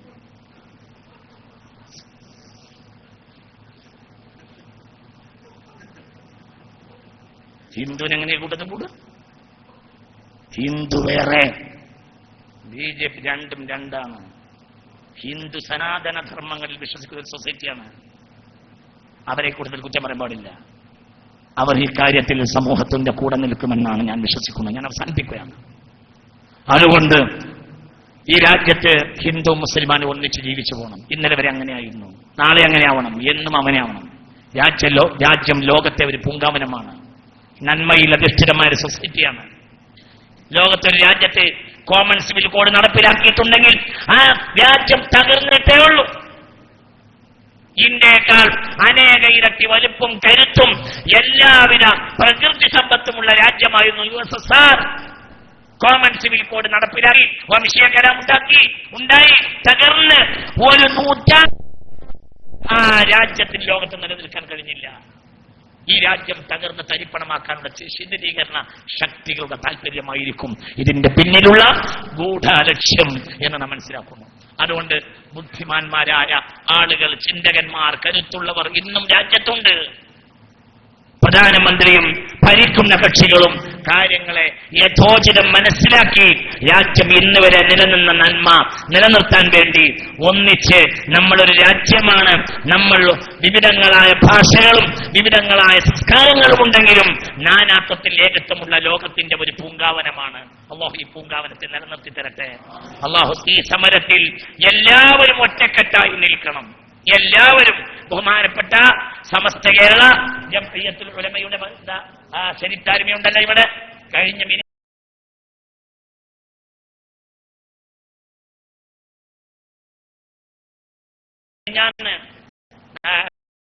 മിനിഞ്ഞാന്ന് 2-ാം തീയതി ലക്ഷം ഒപ്പ്. അങ്ങനെ അപ്പോൾ പറഞ്ഞ് അതിൽ കക്ഷി നോക്കാതെ എല്ലാ മുസ്ലിം സംഘടനകളുടെയും ഒപ്പ് വാങ്ങണം എന്ന് പറഞ്ഞു. ആരോ പറഞ്ഞു. അപ്പോൾ ആലിക്കുട്ടി മുസ്ലിയാർ ഇരിക്കുന്ന കസേരയിൽ നിന്ന്, ഓർമ്മല്ലേ, എണീറ്റ ഇവരൊക്കെ ഉണ്ടായിരുന്നല്ലോ, SYSന്റെ സ്റ്റേറ്റ് കൗൺസിൽ അടക്കം മിനിഞ്ഞാന്ന് 2-ാം തീയതി എണീറ്റ് വന്ന് നേരെ ഹൈദർ ഞങ്ങളുടെ സമരം പറഞ്ഞ് നേരെ വീണ്ടും തിരിച്ചു വന്ന് മൈക്കിന്റെ അടുത്ത് വന്ന് പറഞ്ഞു, മുസ്ലിം സംഘടന മുസ്ലിമീങ്ങളുടെ ഒപ്പ് മാത്രം വാങ്ങിയാൽ പോരാ, സമാന മനസ്കരായ രാജ്യത്തെ ലക്ഷോപലക്ഷം ഹിന്ദുക്കളും ഈ സമരത്തിൽ നമ്മുടെ കൂടെ നിൽക്കും, അവരുടെയും ഒപ്പ് വാങ്ങണം. ഇത് രാജ്യത്തിന്റെ മൊത്തം കാര്യമാണ്, മുസ്ലിമീങ്ങളായ നമ്മുടെ മാത്രം കാര്യമല്ല. ഇതാണ് ഞങ്ങളുടെ വീക്ഷണം. ഇത് സമസ്തയുടെ വീക്ഷണം. ഇതാണ് സമസ്ത ജമിഅത്തുൽ ഉലമയുടെ ജനറൽ സെക്രട്ടറി മിനിഞ്ഞാന്ന് പറഞ്ഞ വീക്ഷണം. അവിടെയാണ് സമസ്ത, അവിടെയാണ് സമസ്തയുടെ പണ്ഡിതന്മാർ, അവിടെയാണ് ഈ ഒരു സാഹചര്യം ഒരുമിച്ച് ചേർന്നിട്ടുള്ളത്. അതുകൊണ്ട് എല്ലാവരും ഒന്നിച്ചു നിൽക്കണം. ഞാൻ ശാഫിഈ, ഞാൻ ഹനഫി, ഞാൻ മറ്റവൻ, ഇതൊന്നുമല്ല ഇവിടെ കണക്ക്. നമ്മളെല്ലാവരും ഇത് മുസ്ലിമീങ്ങളെ ബാധിക്കുന്നു, അല്ല നന്മ ഉദ്ദേശിക്കുന്ന സകല മനുഷ്യരെയും ബാധിക്കുന്ന ഒരു വിഷയമാണിത്. ഒന്നിച്ചു നിന്ന് ഒത്തുനിന്ന് എല്ലാവരും ഈ ധാർമ്മികമായ സമരത്തിൽ ജനാധിപത്യപരമായി പിന്തുണ പ്രഖ്യാപിച്ച് മുന്നോട്ട് പോകണം. ഒരിക്കൽ ഒരു ഭീകരവാദി മുതലെടുക്കാൻ ശ്രമിക്കരുത്. ഭീകരവാദി ഉണ്ടായ ഒരു രാജ്യത്തുണ്ടായ ആ രാജ്യം തകർന്നു. അള്ളാഹു നമ്മളെ കാത്തിരക്ഷിക്കട്ടെ. ഒരു തീവ്രവാദി ഇവിടെ ഉണ്ടാകരുത്. വിളക്കണച്ച് പ്രസംഗിക്കേണ്ട ഒരു പ്രസംഗം അംഗീകരിക്കരുത്. ഒട്ടിക്കേണ്ട ഒരു നോട്ടീസ് അംഗീകരിക്കരുത്. പകൽ ഒട്ടിച്ച് തീർന്നിട്ടില്ലെങ്കിൽ രാത്രി ഒട്ടിക്കുന്നതിന് വിരോധമില്ല. പക്ഷേ രാത്രി മാത്രം ഒട്ടിക്കുന്ന ചില നോട്ടീസ് ഉണ്ട്, അത് നമ്മൾ അംഗീകരിക്കൂല. പകൽ പറഞ്ഞിട്ട് തീർന്നിട്ടില്ലെങ്കിൽ രാത്രിയും പറയാം, അതിന് വിരോധമില്ല. പക്ഷെ പകലിന്റെ തുടർച്ചയിരിക്കണം. രാത്രി മാത്രം ഒട്ടിക്കുന്ന നോട്ടീസുകൾ ഭീകരവാദത്തിന്റെ പേരിൽ ഇരുമ്പഴികളിൽ അകപ്പെട്ടവരെ അവരോട് ഞങ്ങൾക്ക് സഹതാപമുണ്ട്, പക്ഷെ ചെയ്തത് തോന്നിയാസാണ്. അതാരാണെങ്കിലും മഅദനി അടക്കം ചെയ്തത് തോന്നിയാസമാണ്, ചെയ്തത് ശരിയല്ല. പക്ഷേ വിചാരണയില്ലാതെ ഒരു ഹിന്ദുവിനെ പോലും തടങ്കലിൽ വെക്കാൻ മുസ്ലിമീങ്ങൾ ആ പക്ഷത്തുണ്ടാവുകയില്ല. വിചാരണയില്ലാതെ ഇസ്ലാമിക സൊസൈറ്റിക്കെയും ഇസ്ലാമിക ലോ ആൻഡ് പ്രിൻസിപ്പൽ ശരീഅത്തിനെയും എതിരെ ഏറ്റവും കൂടുതൽ കൊഞ്ഞനം കുത്തുന്ന ചില തീപ്പൊരി പ്രഭാഷകരുണ്ടല്ലോ. ഏതൊരു തൊഗാടിയെയും ഒരു തടങ്കലിൽ വിചാരണയില്ലാതെ വെച്ചാൽ ഈ മുസ്ലിം സംഘടനകൾ നിങ്ങളെ കൂടെ ഉണ്ടാകും, ആ തൊഗാടിയുടെ പക്ഷത്തുണ്ടാകും. എന്തിന്? വിചാരണയില്ലാതെ തടങ്കലിൽ വെക്കാൻ പാടില്ലാത്തതാണ്. അത് അത് ഇന്ത്യക്ക് യോജിക്കൂല. എന്നാൽ ചെയ്തത് ശരിയല്ല, ഞങ്ങൾ മഅദനിയുടെ ആളുകളുമല്ല എന്ന വിചാരണയില്ലാതെ ഒരാളെ തടങ്കിൽ വെക്കുന്നത് അനീതിയാണ്. ഞങ്ങൾ മുസ്ലിമീങ്ങൾ രാജ്യത്ത് സമാധാനം കാക്ഷിക്കുന്നവരാണ്. ഏത് സൊസൈറ്റിയിലും ഹിന്ദു മതത്തിൽ ഗോഡ്സെ ഉണ്ടായതുപോലെ പല മതത്തിലും പലതും ഉണ്ടാവും. അള്ളാഹു നമ്മളെ കാത്തുരക്ഷിക്കട്ടെ. ഇവിടെ നന്മയുടെ പൂങ്കാവനമായി മുന്നോട്ട് പോകണം, നന്മയെ സ്ഥാപനവൽക്കരിക്കണം, എല്ലാവരും ഒറ്റക്കെട്ട നിലകൊള്ളണം. സമൂഹം ഇന്നലെ വരെ വന്നതുപോലെ നാളെയും മുന്നോട്ട് പോകണേ. അള്ളാഹു നമ്മെ അനുഗ്രഹിക്കുമാറാകട്ടെ. അള്ളാഹു തൗഫീഖ് നൽകട്ടെ. അള്ളാഹു ഈ പ്രയാസങ്ങളിൽ നിന്ന് രക്ഷപ്പെടാൻ അള്ളാഹു നമുക്ക് തൗഫീഖ് നൽകട്ടെ.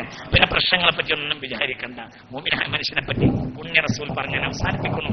മുഅ്മിനായ മനുഷ്യൻ കൽഹാമത്തി മിനസ് സർഇ, മരുഭൂമിയിലെ ഹാമ എന്ന ചെടിയെ പോലെയാണ്. എന്താ ഹാമ എന്ന ചെടിയെ പറ്റി ഉപമിക്കാൻ കാരണം? ഒരു മിനിറ്റ്, ഒരു വാക്ക്. ഹാമ എന്ന ചെടിയെ പറ്റി പറയാൻ കാരണം അതിന് ഉൾക്കരുത്തുണ്ടാവും, പക്ഷേ തണ്ട് കൂടൂല, തണ്ടിന് വണ്ണം കൂടൂല, ഉൾക്കരുത്തുണ്ടാവും. കാറ്റടിച്ചാൽ, കിഴക്കുന്ന കാറ്റടിച്ചാൽ പടിഞ്ഞോട്ട് ഇങ്ങനെ ചായും, ഒല തങ്കസിറു പൊട്ടൂല. പൈതാദഹമത്തിരിയഹു, കാറ്റ് പോയാൽ ഇങ്ങനെ നിൽക്കും.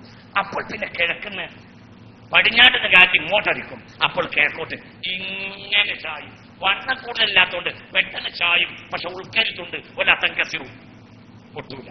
ഫൈദാദഹബത്തിരിഹു, കാറ്റ് പോയാൽ ഫതഖും, പിന്നെ ഇങ്ങനെ നിൽക്കും. അപ്പോൾ വടക്കുന്ന കാറ്റടിക്കും, അപ്പോൾ ഇങ്ങനെ ചായും, വല തങ്കസിറു പൊട്ടൂല. ഫൈദാദഹബത്തിരിഹു, കാറ്റ് പോയാൽ ഫതഖും, പിന്നെ ഇങ്ങനെ നിൽക്കും. അപ്പോഴാണ് തെക്കുന്ന കാറ്റടിക്കുക, അപ്പോൾ വടക്കോട്ട് ഇങ്ങനെ ചായും, വല തങ്കസിറു പൊട്ടൂല. ഫൈദാദഹബത്തിരിഹു, കാറ്റ് പോയാൽ ഫതഖും, ഇങ്ങനെ. മുഅ്മിനായ മനുഷ്യന് എപ്പോഴും പറ കാറ്റും കോളും, പറ കാറ്റും കോളും ഉണ്ടാകും. കാറ്റും പാടില്ല, കോളും പാടില്ല. നമ്മളങ്ങനെ ബിരിയാണിയും തിന്ന്, മന്തിയും തിന്ന്, കുഴി പോകുന്നവരെ കുഴിമന്തിയും തിന്ന് അങ്ങനെ കഴിഞ്ഞുകൂടാൻ തന്നാൽ നടപ്പുള്ള കാര്യം. എപ്പോഴും ഉണ്ടാവും. ജനാധിപത്യപരമായ സമരങ്ങളിൽ പങ്കാളികളാകാൻ ബഹുമാനപ്പെട്ട സയ്യിദ് ഹൈദർ ശിഹാബ് ആ പ്രഖ്യാപനം നടത്തിയിട്ടുണ്ട്. എല്ലാ കാര്യവും ജനാധിപത്യപരമായി രാജ്യത്തെ സർക്കാരിനും പോലീസിനും വഴിപ്പെട്ടുകൊണ്ട് മാത്രം സമരമുറകൾ നേതാക്കൾ പറയുന്നത് പോലെ ആവിഷ്കരിക്കുക, ഒത്തൊരുമിച്ച് മുന്നോട്ട് നിൽക്കുക, എല്ലാവരും ഒരുമിച്ച് നിൽക്കുക. പ്രതിസന്ധികൾ പരിഹരിക്കപ്പെടും, ഒരു പേടിയും വേണ്ട. ഉണ്ടായ പ്രതിസന്ധികളെല്ലാം പരിഹരിച്ചു പോയിട്ടുണ്ട്, ഇത് പരിഹരിക്കും. അള്ളാഹു നമ്മെ അനുഗ്രഹിക്കുമാറാകട്ടെ. ഇവിടെ നിങ്ങൾ ഈ പരിപാടിക്ക് വേണ്ടി എന്നെ വിളിച്ചതിലും ഇതുവരെ ക്ഷമിച്ചിരുന്നതിലും എനിക്കുള്ള നിങ്ങളോടുള്ള നന്ദിയും കടപ്പാടും ഈ സാഹചര്യത്തിൽ അറിയിച്ചുകൊണ്ട് آمين الحمد لله رب العالمين. اللهم صل على سيدنا محمد وعلى آل سيدنا محمد. اللهم أرنا الحق حقا وارزقنا اتباعه وأرنا الباطل باطلا وارزقنا اجتنابه. اللهم أعز الإسلام والمسلمين، اللهم أعز الإسلام والمسلمين، وأذل الشرك والمشركين، ودمر أعداءنا أعداءك أعداء الدين. അള്ളാഹു ആയിരക്കണക്കായ കൊല്ലങ്ങളായി ഹിന്ദുക്കളും മുസ്ലിമീങ്ങളും വളരെ യോജിച്ചും ഐക്യപ്പെട്ടും ജീവിക്കുന്ന ഈ പ്രവശാലമായ ഭാരതം അന്ത്യനാൾ വരെ ഇങ്ങനെ തന്നെ മുന്നോട്ട്